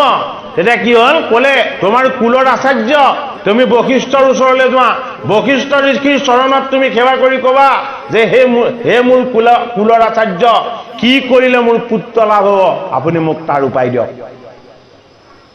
দশৰথে এফালে বিষাদ, সিফালে হৰ্ষ, পুত্ৰ লাভ হ'ব। গতিকে তিনিগৰাকী ভাৰ্যাক লগত লৈ বশিষ্ঠ ঋষিৰ আশ্ৰম পালেগে। বশিষ্ঠক গৈ নিবেদন কৰিলে যে আমাক অন্ধমুনিয়ে অভিশাপ দিছে, পুত্ৰৰ শোকত আমাৰ মৃত্যু হ'ব, গতিকে পুত্ৰই হোৱা নাই, গতিকে হে আমাৰ কুলৰ আচাৰ্য, মোৰ কেনেকে পুত্ৰ লাভ হ'ব, আপুনি তাৰ উপায় দিয়ক। তেতিয়া বশিষ্ঠ ঋষিয়ে ধ্যান কৰিলে, ধ্যান কৰিলে যে তোমাৰ কি হ'লে পুত্ৰ জগতৰ ঈশ্বৰ আহিব। এই পুত্ৰ আনিবলৈ তুমি মনুষ্কামনা পূৰ্তি যজ্ঞ কৰিব লাগিব। এই যজ্ঞ কৰিবৰ কাৰণে সাধাৰণ ঋষি আনিলে নহ'ব। যিজন ঋষিৰ সাধনা আকাশৰ সমান উচ্চ, সেইজন ঋষিক আনি তুমি যজ্ঞ কৰিব লাগিব। সেই ঋষিজনৰ নামটো কি? ঋষ্যশৃংগ। এইটো ইমান ডাঙৰ এটা কাহিনী আছে, সেইখিনি কৈ থাকিবলৈ হ'লে ইয়াতহে ৰৈ যাব। ঋষ্যশৃংগক আকৌ ৰোমপাদ ৰজাৰ কন্যা শান্তাক তেওঁ বিবাহ কৰাব লগা হৈছে। যদি ঋষি আৰু মুনিৰ মাজত পাৰ্থক্য আছে, মুনিয়ে যজ্ঞ কৰিব নোৱাৰে, ঋষিয়ে যজ্ঞ কৰিব পাৰে। মুনি সদায় ব্ৰহ্মচাৰী, ঋষি হয় সংসাৰী। যজ্ঞ কৰিবলৈ হ'লে সংসাৰী হ'ব লাগিব, সংসাৰী নহ'লে কেতিয়াও যজ্ঞ কৰিব নোৱাৰে। সেইটো কাৰণে কি কৰিব লাগিব? ঋষ্যশৃংগক ৰোমপাদ ৰজাৰ কন্যা শান্তাক বিবাহ কৰাই তেওঁক সংসাৰী কৰিব লাগিব, আৰু ঋষ্যশৃংগক আনি তুমি যজ্ঞ পাতিব লাগিব। দশৰথে ঋষ্যশৃংগ ঋষিক নিমন্ত্ৰণ কৰি আনি যজ্ঞৰ আসনত বহুৱাই চতুৰ্বেদী ব্ৰাহ্মণক এক কৰি মনুষ্কামনা পূৰ্তি যজ্ঞ পাতিলে। এই মনুষ্কামনা পূৰ্তি যজ্ঞৰ ইমানেই মহত্ব আছিলে, তেওঁ সন্তান লাভৰ মনুষ্কামনা যেতিয়াই তেওঁ যজ্ঞত আহুতি দি যেতিয়াই ঘোষণা কৰি দিলে, ব্ৰহ্মাৰ মুখৰ পৰা নিৰ্মাণ হৈছিলে এজন ঋষি, নামটো অংগীৰা। ঋষ্যশৃংগই কৰা সেই যজ্ঞত যজ্ঞৰ অগ্নিৰ পৰা চৈতন্য ৰূপ ধাৰণ কৰি হাতত ক্ষীৰ লৈ অংগীৰা আহি গ'ল যজ্ঞকুণ্ডৰ পৰা। যজ্ঞকুণ্ডৰ পৰা অংগীৰা ঋষিয়ে হাতত অমৃত আনিছে, আৰু অমৃত আনি দি পেলাই ক'লে যে তিনিগৰাকী ভাৰ্যাই এই ক্ষীৰ ভক্ষণ কৰিব লাগিব। হে সুমিত্ৰা তোমাৰ গৰ্ভত দুটি সন্তান জন্ম হ'ব। অংগীৰাই কৈছে, কিয় কৈছে? তুমি সেৱা আৰু সমৰ্পণ ধৰ্ম পালিছা। সেৱা ধৰ্ম পালন কৰাৰ কাৰণে তোমাৰ গৃহলৈ অনন্ত আহিব। অনন্তই সদায় নাৰায়ণৰ চৰণ সেৱা কৰি আছে। আৰু সমৰ্পিত সেৱা তুমি কৰাৰ কাৰণে তোমাৰ কোলালে শত্ৰুঘ্ন আহিব। আৰু কৌশল্যাক কৈছে, তুমি হ'ল জ্ঞানৰ দিব্য জ্যোতিময় তত্ত্ব। তুমি এই অন্ন যেতিয়া ভক্ষণ কৰিবা, তোমাৰ গৰ্ভলৈ জগতৰ হৰি ৰাম ৰূপত আহিব। আৰু কৈকেয়ীক কৈছে, তুমি তোমাৰ স্বামীক ইমান নিষ্কামভাৱে সেৱা কৰিছিলা যে তেওঁ যেতিয়া দেহত যেতিয়া কি হৈছিলে, বিপোৱা হৈছিলে, তুমি মুখেৰে সৈতে সেইবিলাক চাফা কৰি তেওঁৰ পৰা তুমি বৰ লৈ থৈছা। গতিকে তোমাৰ গৃহত তোমাৰ গৰ্ভলৈ যিটো সন্তান আহিব সেইটো ভক্তিৰ তত্ত্ব হ'ব, ভকত হ'ব। তাৰ সমান শ্ৰেষ্ঠ ভকত এই জগতত জন্মই নহ'ব। সেইটো কাৰণে তেওঁৰ কোলালে কোন আহিলে? ভৰত আহিলে। 4 বেদ ঋগ, যজু, সাম আৰু অথৰ্ব, এই 4 বেদৰ তত্ত্ব আহিছে ৰাম, লক্ষ্মণ, ভৰত আৰু শত্ৰুঘ্ন হৈ। কলৈ? দশৰথৰ অযোধ্যালৈ। সেইটো কাৰণে এই ৰামচন্দ্ৰ প্ৰভুৱে অস্ত্ৰ শিক্ষা লৈছিলে, বিদ্যা বুদ্ধিৰ শিক্ষা লৈছিলে ক'ত? বশিষ্ঠ ঋষিৰ আশ্ৰমত। আৰু অস্ত্ৰ শিক্ষা ক'ত লৈছিলে? অস্ত্ৰ শিক্ষা লৈছিলে বিশ্বামিত্ৰ ঋষিৰ আশ্ৰমত। ৰামচন্দ্ৰ আৰু লক্ষ্মণক যেতিয়া যজ্ঞ ৰক্ষা কৰিবলৈ নিছিলে, তেতিয়া ৰামচন্দ্ৰই কৈছে, হে গুৰুজন, হে বিশ্বামিত্ৰ ঋষি, আপোনাৰ চৰণ সেৱা কৰিবলৈ যে মই পাইছো, ইয়াতকে মোৰ ডাঙৰ সৌভাগ্য একো নাই। কিন্তু মোক গুৰু বশিষ্ঠই কেৱল আত্মজ্ঞানৰ শিক্ষাহে দিছে, অস্ত্ৰ শিক্ষাৰ মোক শিক্ষা এতিয়াও দিয়া নাই। তেতিয়া কি কৰিলে? ৰাম আৰু লক্ষ্মণক দুইজনক বিশ্বামিত্ৰ ঋষিয়ে বহুৱাই ল'লে। বহুৱাই লৈ তেওঁ তপোময় সাধনাৰ সমস্ত শক্তিখিনি ৰাম আৰু লক্ষ্মণক দি ক'লে, জগতত যিমান অস্ত্ৰ আছে সকলো অস্ত্ৰ মই তোমালোকক একেবাৰতে দিম। অস্ত্ৰৰ এখন গ্ৰাম দি দিম। গ্ৰাম মানে কি? এখন নগৰ, এখন গাঁও। তোমালোক দুইজন এতিয়া সাজু হোৱা। লগে লগে তপস্বী ৰাম আৰু লক্ষ্মণ তেওঁলোক কুশাসনত বহিলে। আৰু বিশ্বামিত্ৰ ঋষিয়ে তেওঁ সাধনময় যিমান অস্ত্ৰ আছিলে তপোময় সাধনাৰ যোগেদি ৰাম আৰু লক্ষ্মণক দান কৰিলে। কিয়? ৰামটো ঈশ্বৰ। ৰামৰ লগততো সমস্ত অস্ত্ৰ জন্মসূত্ৰে আহিব লাগিছিল, জগতত দেখুৱাইছে ৰামে। তেনেকুৱা ধৰণৰ জড় ঈশ্বৰ তত্ত্ব ৰামে দেখুৱাবলৈ অহা নাই। ৰামে দেখুৱাবলৈ আহিছে চৈতন্য ঈশ্বৰ তত্ত্ব। তুমি যদি নৰ হৈ জন্ম লৈছা, নৰৰ মাজত তুমি ভগৱানক বিচাৰি পাব লাগিব। তুমি যদি নৰ হৈ জন্ম লৈছা, তুমি নৰৰ পৰাই ল'ব লাগিব তোমাৰ জীৱনৰ আচল সুশিক্ষা।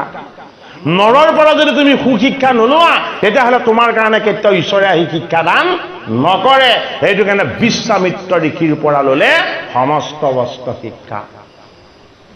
এই অস্ত্ৰ শিক্ষা লোৱাৰ পাছতে সীতাক জয় কৰিছে, হৰধনু ভংগ কৰিছে, ৰামচন্দ্ৰই তাৰকা ৰাক্ষসীক বধ কৰিছে। এই বিশ্বামিত্ৰ ঋষিয়ে দান কৰা অস্ত্ৰ শিক্ষাৰ দ্বাৰা এজন গুৰুৱে দিয়া অস্ত্ৰ শিক্ষাত কিমান শক্তি আৰু সামৰ্থ্য থাকে তাৰ প্ৰমাণ হ'ল ৰাম, জগতৰ ঈশ্বৰ। তাৰ প্ৰমাণ হ'ল লক্ষ্মণ, অনন্ত ঈশ্বৰ। গতিকে গুৰুৰ চৰণ যদি আমি নভজো, গুৰুৰ চৰণ যদি উপাসনা নকৰোঁ, গুৰুজনৰ যদি আমি কৃপা লাভ নকৰোঁ, তেতিয়াহ'লে আমি ঈশ্বৰৰ মহত্বক কেতিয়াও অনুভৱ কৰিব নোৱাৰিম।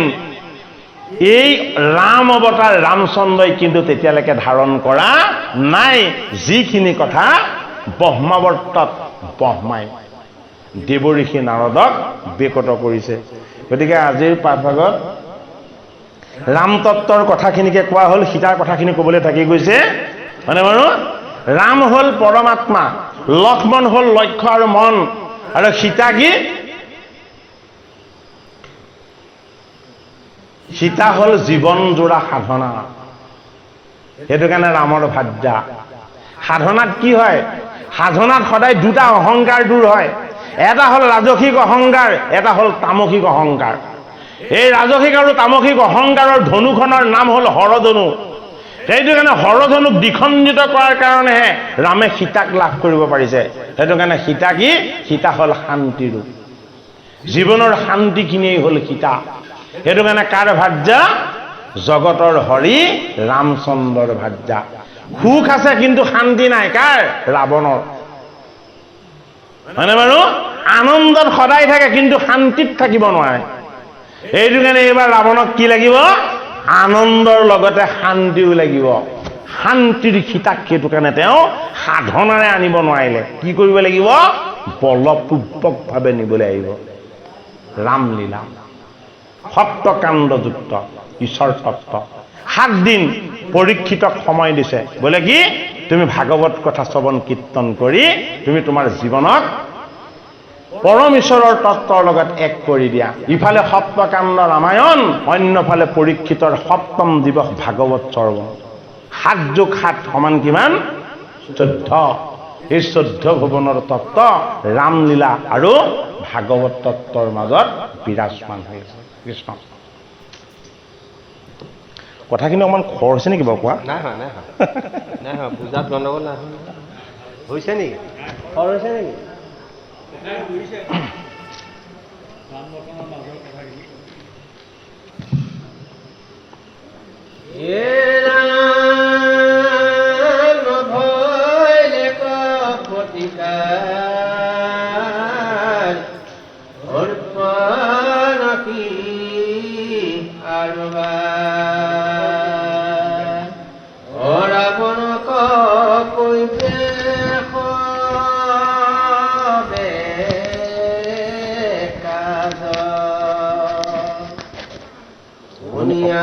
অকণমান ইফালে আহকচোন আপুনি, উঠা নাই। অকণমান ফোন কৰি লওঁ কৃষ্ণ দাইটো উঠা নাই। অকণমান ইফালে আহিলক আহক, মই মানে বনৰাগে মাৰি চক লয়াগে অপক্ষিবে কৰণ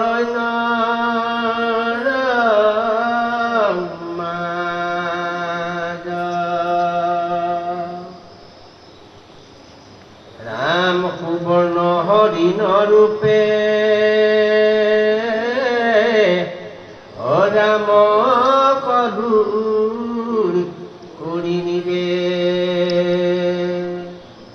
অ মাৰি চৰাই খকে মায়া কৰি অ লক্ষ্মণ গৈলে সদেৱে ৰাৱণক পতি দেৱে অ আঁকিবে সন্যাসী ৰূপ ধৰি। এতিয়া মায়া মাতা আমাৰ ওচৰলৈ মহামায়াৰ ৰূপত আহিব নোৱাৰে। মায়া মাতাই আমাক চলনা কৰিবলৈ কি ৰূপত আহিব লাগে? সদায় সন্যাসী ৰূপত আহিব লাগে। এই মায়া মাতাৰ তত্ত্বটো যেতিয়া পুৰুষ তত্ত্বৰ ৰূপ লয় তেতিয়া তাৰ নাম হয় মাৰিচ। এই মাৰিচ কাৰ পুত্ৰ?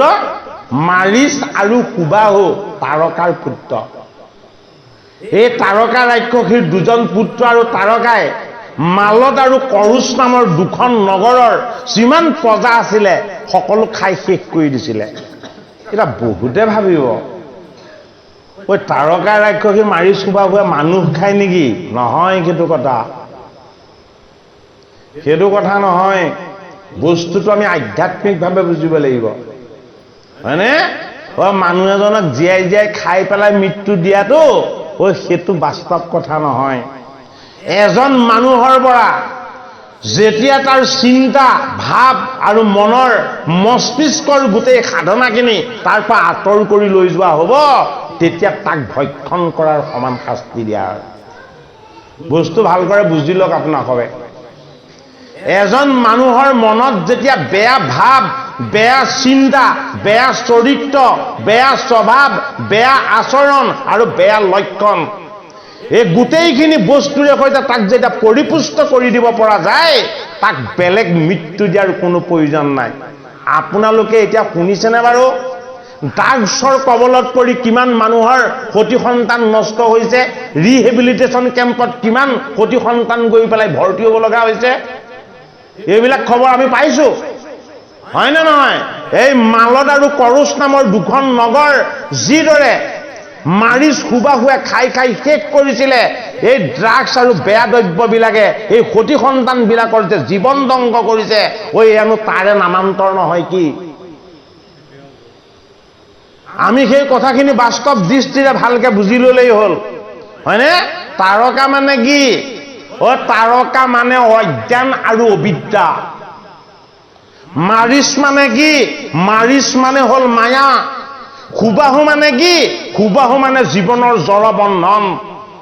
এই বস্তু কেইটা ৰামৰ শত্ৰুৱেই নহয়, ৰামৰ গুৰু ভগৱান বিশ্বামিত্ৰৰো শত্ৰু। এইটো কাৰণে বিশ্বামিত্ৰই সিদ্ধ আশ্ৰমত সাধনা কৰিছে। কি সাধনা?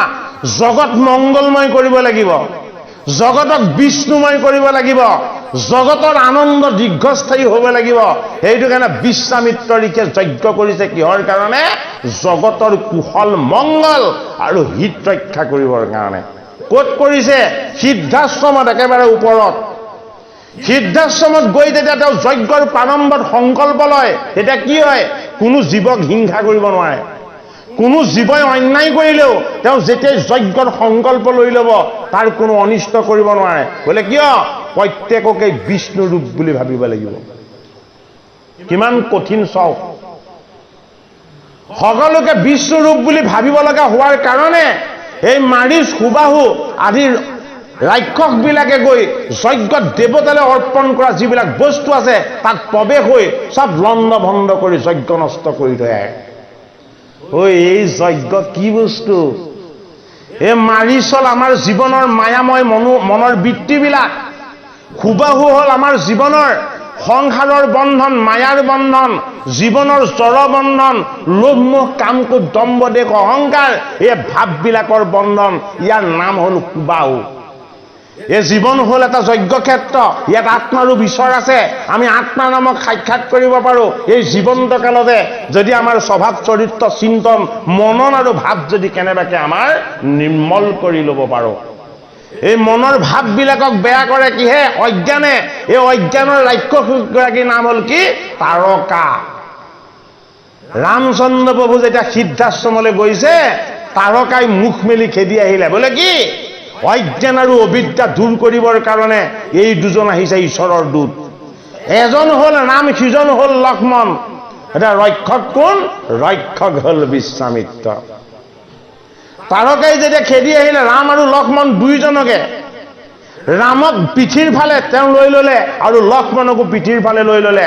হেৰৌ ৰাক্ষসী, তই এক খোজো আগ নেবাঢ়িবি। বোলে কিয়? নহলে মই মোৰ দৃষ্টিত তোক এটা ভস্ম কৰি দিম। আজিলৈকে মই তোক কিন্তু স্পৰ্শ কৰা নাই। গতিকে ঋষিৰ তপময় সাধনাত, হয়নে, পৰ্বত পাহাৰ জ্বলাই দিব পাৰে, সমুদ্ৰত জোৱাৰ উঠাই দিব পাৰে। তাৰকাই কম্পমান হৈ কঁপিবলৈ ললে। বোলে মই তোমাক একো অনিষ্ট নকৰো, কিন্তু ৰাম আৰু লক্ষ্মণক মই কেতিয়াও নেৰো। হয়নে?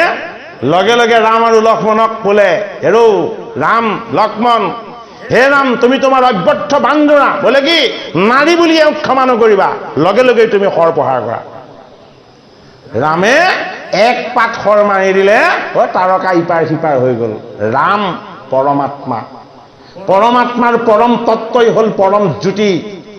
এই জ্যোতিময় ঈশ্বৰ তত্ত্বই অজ্ঞানক বধ কৰিব পাৰে, অজ্ঞান আৰু অবিদ্যাক আঁতৰ কৰিব পাৰে, জীৱনৰ জড়তাৰ পৰা জীৱক মুক্ত কৰিব পাৰে।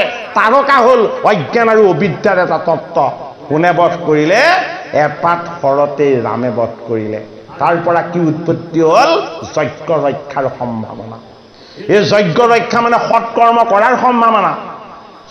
যদি আমি অজ্ঞানী হওঁ, যদি আমি মোহমতী হওঁ, তেতিয়াহ'লে আমি ভাগৱত বস্তু শ্ৰৱণ কীৰ্তনৰ অৰ্থ কি আমি বুজি নাপাম। যদি আমাক ভগৱন্তই কৃপা কৰে যে ভকতৰ সংগ ল'লে, ভাগৱত কথা শ্ৰৱণ কীৰ্তন কৰিলে আমাৰ মনটো নিৰ্মল হ'ব, হৃদয়খন পবিত্ৰ হ'ব আৰু ঈশ্বৰৰ স্বৰূপ আমাৰ হৃদয়ত উপলব্ধি হ'ব। মাৰিচ কি হ'ল? যজ্ঞ ৰক্ষা কৰিবলৈ যেতিয়া ৰাম আৰু লক্ষ্মণ গ'ল, ৰাম লক্ষ্মণে কেইদিন যজ্ঞ ৰক্ষা কৰিছে? 7 দিন। এক নিমিষ খোৱা নাই। বিশ্বামিত্ৰ ঋষি আৰু ব্ৰাহ্মণসকলে ভিতৰত যজ্ঞ কৰিছে আৰু যজ্ঞৰ বাহিৰত ৰাম আৰু লক্ষ্মণে 7 দিন নোখোৱাকে কি কৰিছে? যজ্ঞত যাতে এটা ছিদ্ৰও প্ৰৱেশ হ'ব নোৱাৰে, বিশ্বামিত্ৰ এতিয়া দিব্য অস্ত্ৰ লৈ দুইজন ৰৈ আছে। সেই সময়তে কি গ'ল, ৰ'ব নোৱাৰিলে, যজ্ঞৰ সুগন্ধি পাই মাৰিচ গ'ল। মাৰিচক কি কৰিলে, ৰামচন্দ্ৰই হাঁহি হাঁহি গ'লে, তই মোৰেই তত্ত্ব, তই মায়া, তোক মই বধ নকৰোঁ। কি কৰিম, মই তোৰ কাৰণে এটা মানৱস্ত্ৰ প্ৰয়োগ কৰিম। মাৰিচৰ কাৰণে কি কৰিলে, তেওঁ নিজেই এটা মায়াময় মানুহৰ ৰূপ ল'লে আৰু তাৰ গলত ধৰিলে, গলত ধৰি মৰিচাচ দ্বীপলৈ লৈ গ'ল। লংকা ভাৰতত নেৰাখিলেই। ৰামৰ ঈশ্বৰ শক্তিৰে সৈতে মাৰিচক নি ক'ত পেলালে, মৰিচাচ দ্বীপত পেলালে। আৰু দ্বীপত যেতিয়া মৰিচাচত পৰি গ'ল, মাৰিচ ইয়ালৈ যেতিয়া আহিব নোৱাৰিলে, মাৰিচে তপোমাই সাধনা কৰাত লাগিলে। কি সাধনা কৰিলে, যিজনৰ মানৱ অস্ত্ৰৰে সৈতে মই ইয়াত পৰিলো, মই সেইজনৰ ভাৰ্যাকেই হৰণ কৰাম। কাৰ দ্বাৰা, মোৰ ভাগিন ৰাৱণৰ দ্বাৰা। গতিকে মই এতিয়া সেই সাধনাতে লাগো। এই মাৰিছে চলনা কৰিবলৈ আহিছেনে নাই, ইমান ধুনীয়া লিংক আছে কথাখিনি, হয়নে বাৰু? কৈও ভাল লাগে আৰু এই কথাখিনি শুনিও ভাল লাগে, যে এই কথাখিনিৰ যিটো আধ্যাত্মিক তত্ত্ব, এই আধ্যাত্মিক তত্ত্বটোৰ লগত আমি এক হ'ব লাগিব। মাৰিচ আমাৰ লগত থকা মায়া, এই মায়া আমাৰ পৰা কেতিয়াও আঁতৰ হ'ব নোৱাৰে। আঁতৰ কৰি পঠিয়াব পৰা যাব কিহেৰে, মানৱ অস্ত্ৰ। মানৱ অস্ত্ৰটো কি, মানে নৰক নৰ হৰি দেখিব লাগিব, নৰৰ মাজত ঈশ্বৰ দৰ্শন হ'ব লাগিব, নৰৰ মাজত ঈশ্বৰৰ স্বৰূপ উপলব্ধি হ'ব লাগিব। তেতিয়া কি হ'ব, হয় আমাৰ লগত থকা এই মাৰিচ ৰূপী মায়াটো মৰিচাচ দ্বীপ পাবগে। আমাৰ লগত আৰু সেই মায়া থাকিব নোৱাৰিব। সি এদিন আহিব আমাক চলনা কৰিবলৈ, কিহৰ কাৰণে, বোলে মই মৃগ হ'ম, তই পাছত শৰ ল'বি, হয়নে বাৰু? গতিকে মায়া মৃগৰ পাছত ভকত কেতিয়াও নদৌৰে। পৰীক্ষিতৰ দৌৰি কি হ'ল তাৰ প্ৰমাণ আমাক ভাগৱত শাস্ত্ৰত দি থৈছে। সুবাহু মাৰিচক মৰিচাচ দ্বীপত পেলোৱাৰ পাছত বিশ্বামিত্ৰ ঋষিৰ যজ্ঞ নষ্ট কৰিবৰ কাৰণে দুখন বাহু মেলি সুবাহু গ'ল। সুবাহুৰ বাহু কিমান, সহস্ৰ বাহু। সহস্ৰ বাহুৰে সৈতে যজ্ঞৰ সমস্ত দ্ৰব্য তেওঁ ভক্ষণ কৰিব, যজ্ঞৰ গোটেই বস্তু লণ্ডভণ্ড কৰিব, কিন্তু ব্ৰাহ্মণসকলক একো নকৰে। কিয় নকৰে, ব্ৰাহ্মণসকলক যদি চুৱে তেওঁ ভস্ম হৈ যাব, দ্ৰব্যহে চুব পাৰে। ব্ৰাহ্মণৰ লগত ব্ৰহ্মময় ঈশ্বৰ শক্তি বিৰাজমান, সেইটো কাৰণে যজ্ঞহে নষ্ট কৰিব পাৰে, ব্ৰাহ্মণক বধ কৰিব নোৱাৰে। যজ্ঞ নাথাকিব, নোৱাৰেও। সেইটো কাৰণে ৰাক্ষসবিলাকে ব্ৰাহ্মণক স্পৰ্শ কৰিব নোৱাৰে। সেইটো কাৰণে হাবিৰ মাজতহে থাকে আশ্ৰম পাতি ব্ৰাহ্মণসকল, একোৱে তেওঁলোকক অনিষ্ট নকৰে। এই সুবাহু তাৰকাৰ পুত্ৰ আছিলে। সুবাহু মানে কি, সুবাহু মানে হ'ল মোহ আৰু বন্ধন।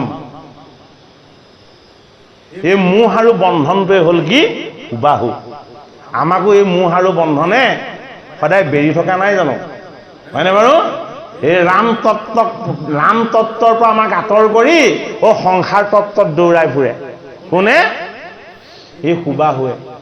সেইটো কাৰণে লক্ষ্মণে কি কৰিলে, দিব্য ধনু জুৰিলে, গুৰুক স্মৰণ কৰিলে, এই সুবাহুৰ যি সহস্ৰ বাহু আছিলে চব বাহু কাটি দিলে, সুবাহু বধ হৈ গ'ল।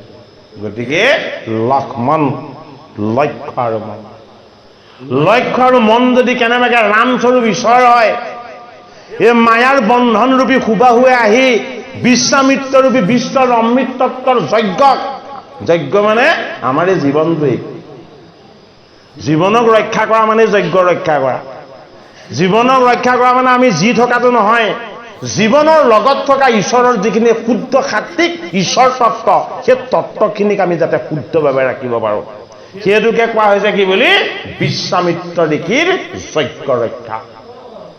কথাখিনি বহুত গভীৰ। সেইটো কাৰণে অনন্ত নাগে সহস্ৰ বৰ্ণনে, চাৰি সিদ্ধই চাৰিখন মুখেৰে, হয়নে? সিদ্ধগণ, কিন্নৰগণ, চাৰণগণ সকলোৱে তেওঁ গুণ কীৰ্তন কৰি আছে, তেওঁ লীলাৰ কথাই কৈ আছে। আজিলৈকে শেষ হৈছে জানো? নাই হোৱা। হৰিৰ কথা কৈ কেতিয়াও কোনেও শেষ কৰিব নোৱাৰে। অনন্ত ঈশ্বৰৰ অনন্ত তত্ত্ব এটা যুগত ৰাম ৰূপেৰে পৰমাত্মাই অৱতাৰ লৈ যি পৰম তত্ত্বত আমাৰ সাক্ষাৎ কৰাব বিচাৰিলে আমাৰ ৰিপুবিলাক ৰাৱণ হ'ব, আমাৰ পাপবিলাক কুম্ভকৰ্ণ হ'ব, কাম ৰিপু মেঘনাদ হ'ব, জীৱনৰ বন্ধনবিলাক সুপৰ্ণখা হ'ব, হয়নে?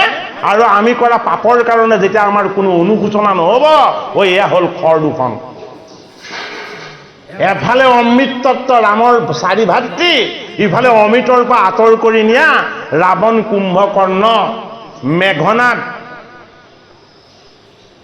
এই তত্ত্ববিলাকৰ দ্বাৰা আমি জীৱনতে ঈশ্বৰ তত্ত্বৰ লগত এই বেয়া বস্তুবিলাকক আমি কেনেকৈ আমাৰ পৰা আঁতৰ কৰিব পাৰিম। ভাগৱত শাস্ত্ৰত মহাভাগৱত মহাধৰ্ম মানে ঈশ্বৰৰ লীলা অৱতাৰ। ঈশ্বৰৰ লীলা অৱতাৰবিলাক আমি বাহিৰত দেখিলে নহ'ব, এইখিনি চৈতন্য কৰি কীৰ্তন কৰাৰ লগে লগে সেইখিনি আমাৰ কাই বাক্য মনৰ মাজত আমি দেখা পাব লাগিব। তেতিয়াহে আমাৰ আত্ম অনুশোচনা হ'ব, আমাৰ বুদ্ধি ভাল হ'ব, আৰু কি হ'ব?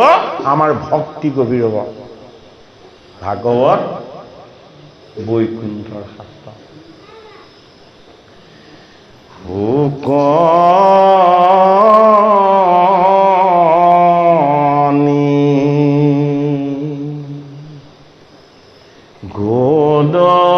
গোদতি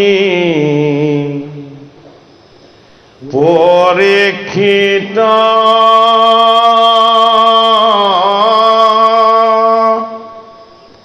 যদিয়া মিনিৰ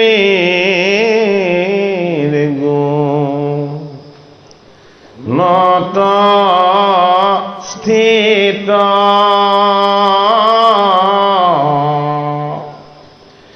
তথাপি উত্তম শ্লোকৰ মহিমা গুণে। হে বৎস ভৈলৱাৰ মূৰচিত এই ভাগৱত গ্ৰন্থ বিপৰীত এ পৰময়ানন্দে পঢ়িনো আমি পোনে। এ পৰময়ানন্দে পঢ়িনো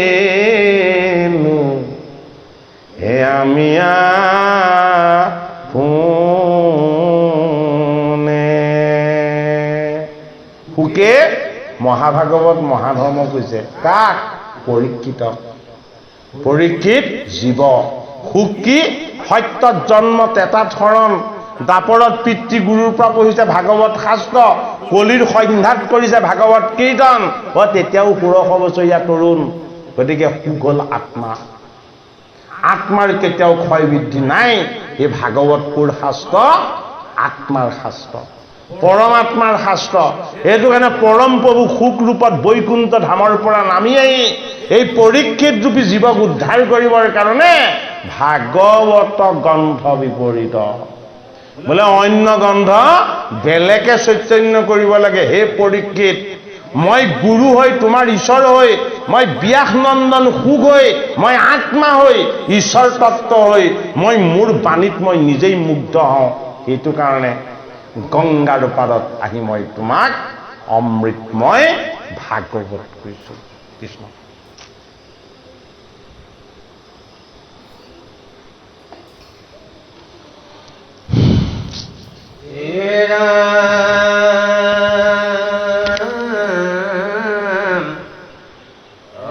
চাপ চুপ কথা কৈ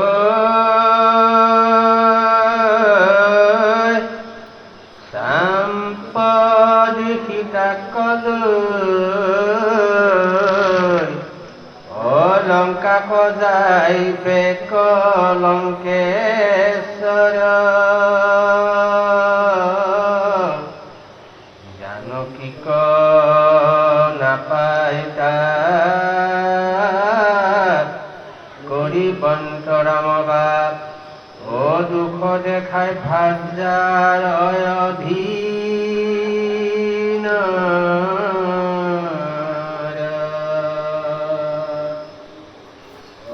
জতায়ুক লাগ পাই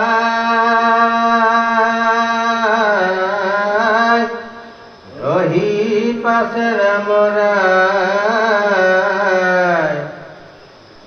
কৃপা গুণ কৰিবে বিদিত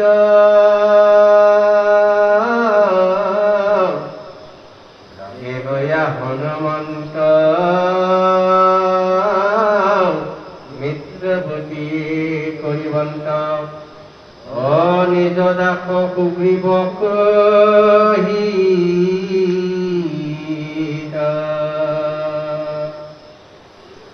হেনয় কৃপালু দেৱ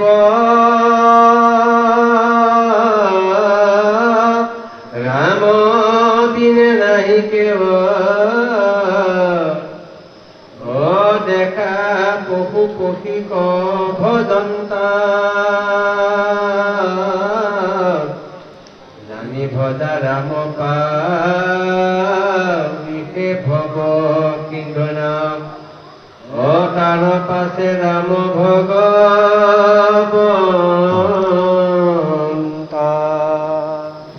হে সুগ্ৰীৱ ভক্তৰ সাধি ৰংগে ৰঘুৰা এ ভালুক বানৰল গেলহি হে দক্ষিণ সাগৰ তীৰে ভক্ত সমেৰু ঘুমৰে হে অনন্তৰে বহিব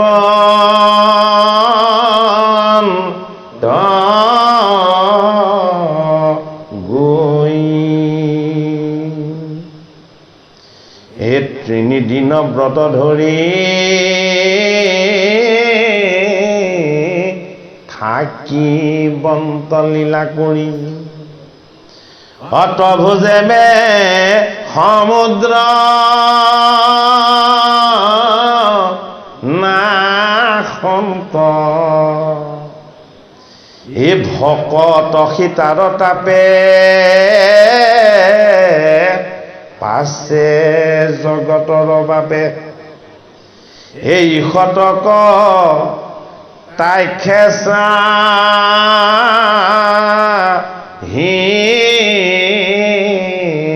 বন্ত অক্ৰোধ দৃষ্টি তাপসানী অতাপিত সাগৰ পানী উথল পাথল ভৈল যেমে হে মৎস্য শিশু ঘৰিয়াল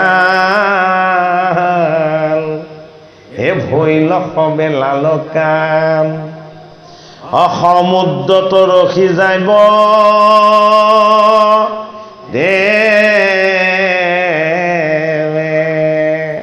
গুৰুজনে আমাক এইখিনি কেনেকে দিছে হে যাৰ মহাক্ৰোধে ক্ৰতাক্ষতে গ্ৰাসে সাগৰে কল্লোল কৰে হে লংকা কলা গিয়া মাজে বাট দিলা দৰিয়াতি সাগৰে অজানকী ৰহেতো বান্ধিলা সেতু এ দহিলা লংকা নগৰী হে ৰাৱণৰ মাথ কাটিলা নাথ আনিলা সীতাও ধাৰি আগে নিচিনিলো সেয়ে বেখে জানিলো এবেন্দে তুমি এচি ৰে ৰাম হে বৈজ্ঞানিক মুক প্ৰভু ক্ষমিমুক হে চৰণে কৰ প্ৰণাম।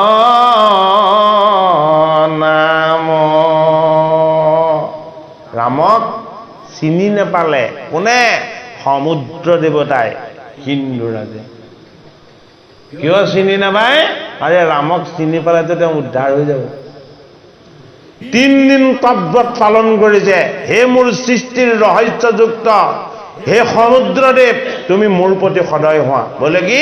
মোক মাজেদি ৰাস্তা দিব লাগে। এতিয়া সমুদ্ৰ দেৱতাক 3 দিন তপব্ৰতত থাকোঁতেও যেতিয়া সমুদ্ৰ দেৱতা সন্তুষ্ট নহল, এইবাৰ ৰামচন্দ্ৰ প্ৰভুৱে তেওঁ পৰম তত্ত্ব শক্তি, পৰমাত্মাৰ পৰম শক্তি ব্যক্ত কৰি কি কৰিলে? আত্মদৃষ্টিৰে কটাক্ষ কৰিলে সমুদ্ৰৰ ফালে। লগে লগে সমুদ্ৰৰ ঢৌ জল উত্তাপ হৈ অগ্নিমন্দ হ'বলৈ ল'লে। যিমান জীৱ আছিলে সকলো জীৱ মৃত্যুৰ মুখত পৰিবৰ উপক্ৰম হ'বলৈ ল'লে। আৰু সেই তাপে গৈ কি কৰিলে? সমুদ্ৰৰ তলিত সাধনাত বহি থকা সিন্ধুৰাজকো গৈ স্পৰ্শ কৰিলে। এতিয়া সিন্ধুৰাজে নিজেই হাতত ধূপ দীপ নৈবেদ্য সমস্তখিনি লৈ ভগৱন্ত ৰামচন্দ্ৰৰ চৰণত আহি শৰণ ল'লে যে হে ত্ৰিজগতৰ প্ৰতি, আপোনাৰ আগমনৰ বাতৰি মই গমেই পোৱা নাছিলো। আপুনি যে তপব্ৰত পালন কৰি আছে, কিন্তু আপোনাৰ কটাক্ষ দৃষ্টিত যেতিয়া এই সমুদ্ৰৰ জীৱবিলাকৰ যেতিয়া মৃত্যুৰ সংকট আহি গ'ল, ময়ো যেতিয়া তাৰ তাপত ময়ো প্ৰস্তমান হ'বলৈ ল'লো, তেতিয়াহে গম পালো যে মোৰ স্বয়ং স্বামী আহিছে মোৰ ওচৰলৈ। গতিকে আপোনাৰ চৰণত মোকো স্থান দিয়ক। সমুদ্ৰই শৰণ ল'লে ৰামৰ চৰণত। সমুদ্ৰই বাদ দিলে সমুদ্ৰৰ ওপৰত। হলে কি? আপুনি আপোনাৰ ভকতসকলক কওক এই সমুদ্ৰৰ ওপৰত তেওঁলোকে সেতু নিৰ্মাণ কৰক। ৰামচন্দ্ৰই বিশ্বামিত্ৰ ঋষিয়ে তেওঁক দান কৰা এপাত অস্ত্ৰৰে সৈতে এখন দলং নিৰ্মাণ কৰি দিব পাৰিলেহেঁতেন। ইমান শক্তিযুক্ত ঐশ্বৰিক তত্ত্বৰ অস্ত্ৰ শিক্ষা বিশ্বামিত্ৰই সাধনাৰ বলত ৰামক দি থৈছে, কিন্তু ৰামে অকাৰ্য নকৰে। ৰাম কি? মৰ্যাদা পুৰুষ। মৰ্যাদা পুৰুষে সদায় মৰ্যাদা ৰক্ষা কৰিহে কৰ্ম কৰে। সেইটো কাৰণে ৰামক সহায় কৰিম বুলি যিমানজনে তেওঁ চৰণত আশ্ৰয় লৈছিলে, ভালুক বান্দৰ পশু পক্ষী যত যিমান আছিলে সমস্তজনক কৈ দিলে, বোলে কি? তোমালোকে এতিয়া ইয়াত সেতু নিৰ্মাণ কৰা। এই সেতুৱেই প্ৰমাণ কৰিব যে ৰামৰ দৰে এজন তপস্বীক সহায় কৰিবৰ কাৰণে কিমানজনে সহযোগ কৰিব পাৰে। এই সেতুৱেই বুজাব বোলে কি?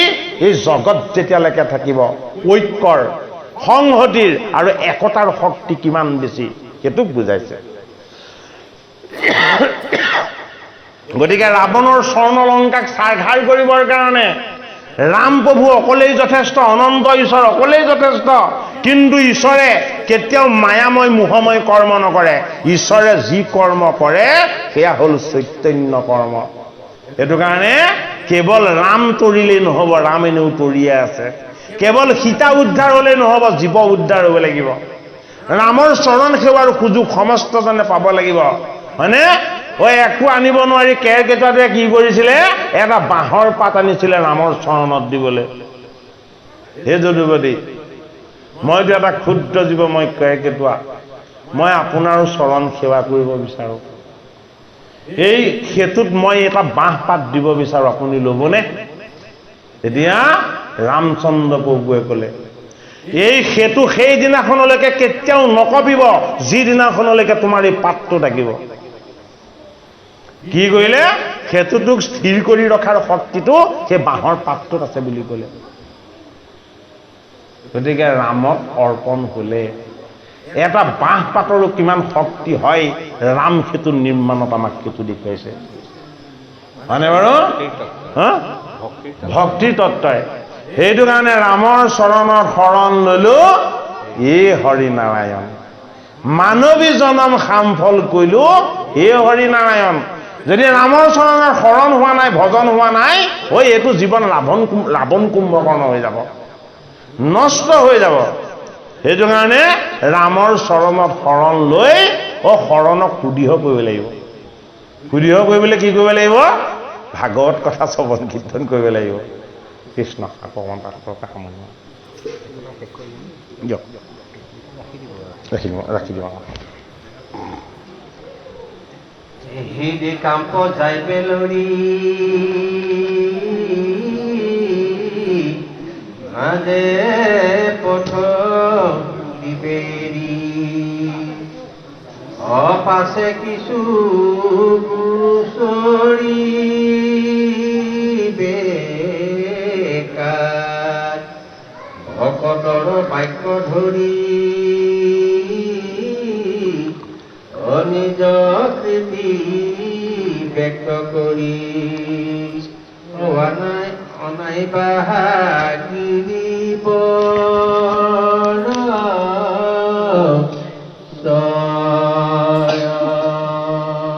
অকণমান ভুল হেৰি হৈছে, আপোনাৰ পদটো লৰ হৈছে। এই ভকতৰ বাক্য চয় ধৰিবা, তাৰপিছত বন্ধাই মহাশিলা সেতু বুলি এই একেলগ কৰক। ভকতৰ বাক্য ধৰি নিজ কৃতি ব্যক্ত কৰি অনাইবা গিৰিব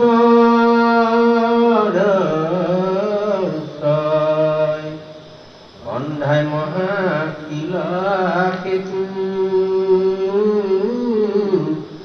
অনুকৰণী স্থাৰ হেতু বিধি বিস্তাৰী ব্যক্তি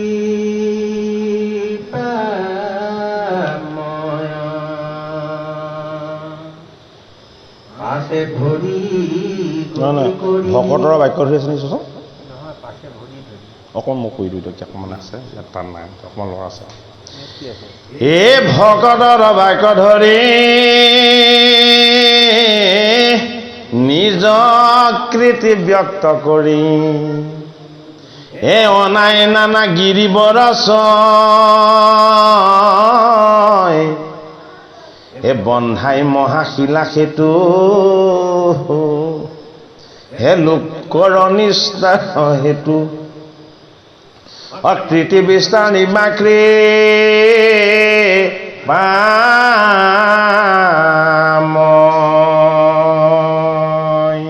আপোনাক আছে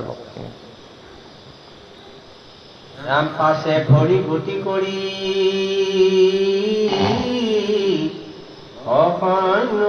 সমুদ্ৰ তৰি অকুবলে ৰহিপাৰা দেৱ ভালুক বানৰ যত প্ৰেমে হৈয়া নমক ৰাম পাৱে কৰিমে সেৱা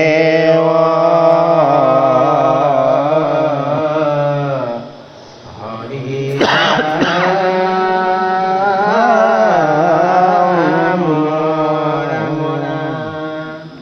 কৃষ্ণ। হে কৃপালু গুৰুমূৰ্তি বাপবান্ধৱ ভকত বৈষ্ণৱ সমস্ত, আপোনাৰ খবৰ আজ্ঞা লৈ আমি পাঠভাগ আজি আৰম্ভ কৰিছিলোঁ। আকৌ আপোনাৰ খবৰ আজ্ঞা লৈ আমি পাঠভাগ সামৰিব বিচাৰিছোঁ আজিৰ কাৰণে। যিহেতু পাঠভাগ আমাৰ ধাৰাবাহিকভাৱে চলি থাকিব, সেইটো কাৰণে আমি দোহৰা নাই, ইমানতে আমি ৰাখিব বিচাৰিছোঁ। হৰি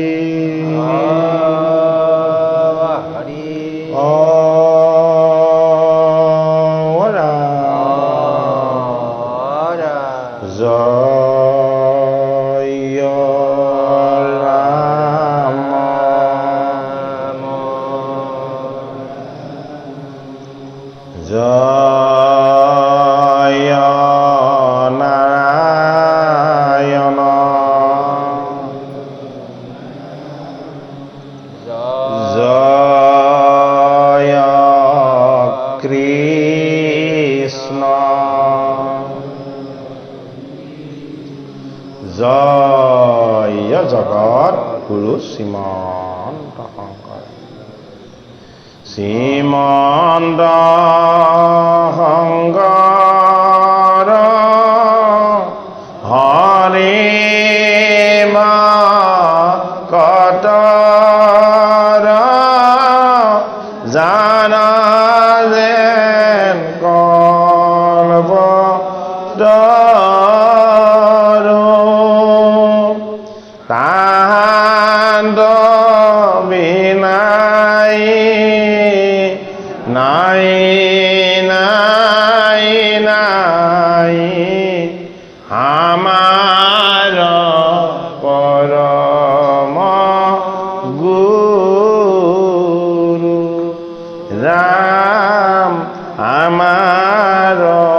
তোমাৰ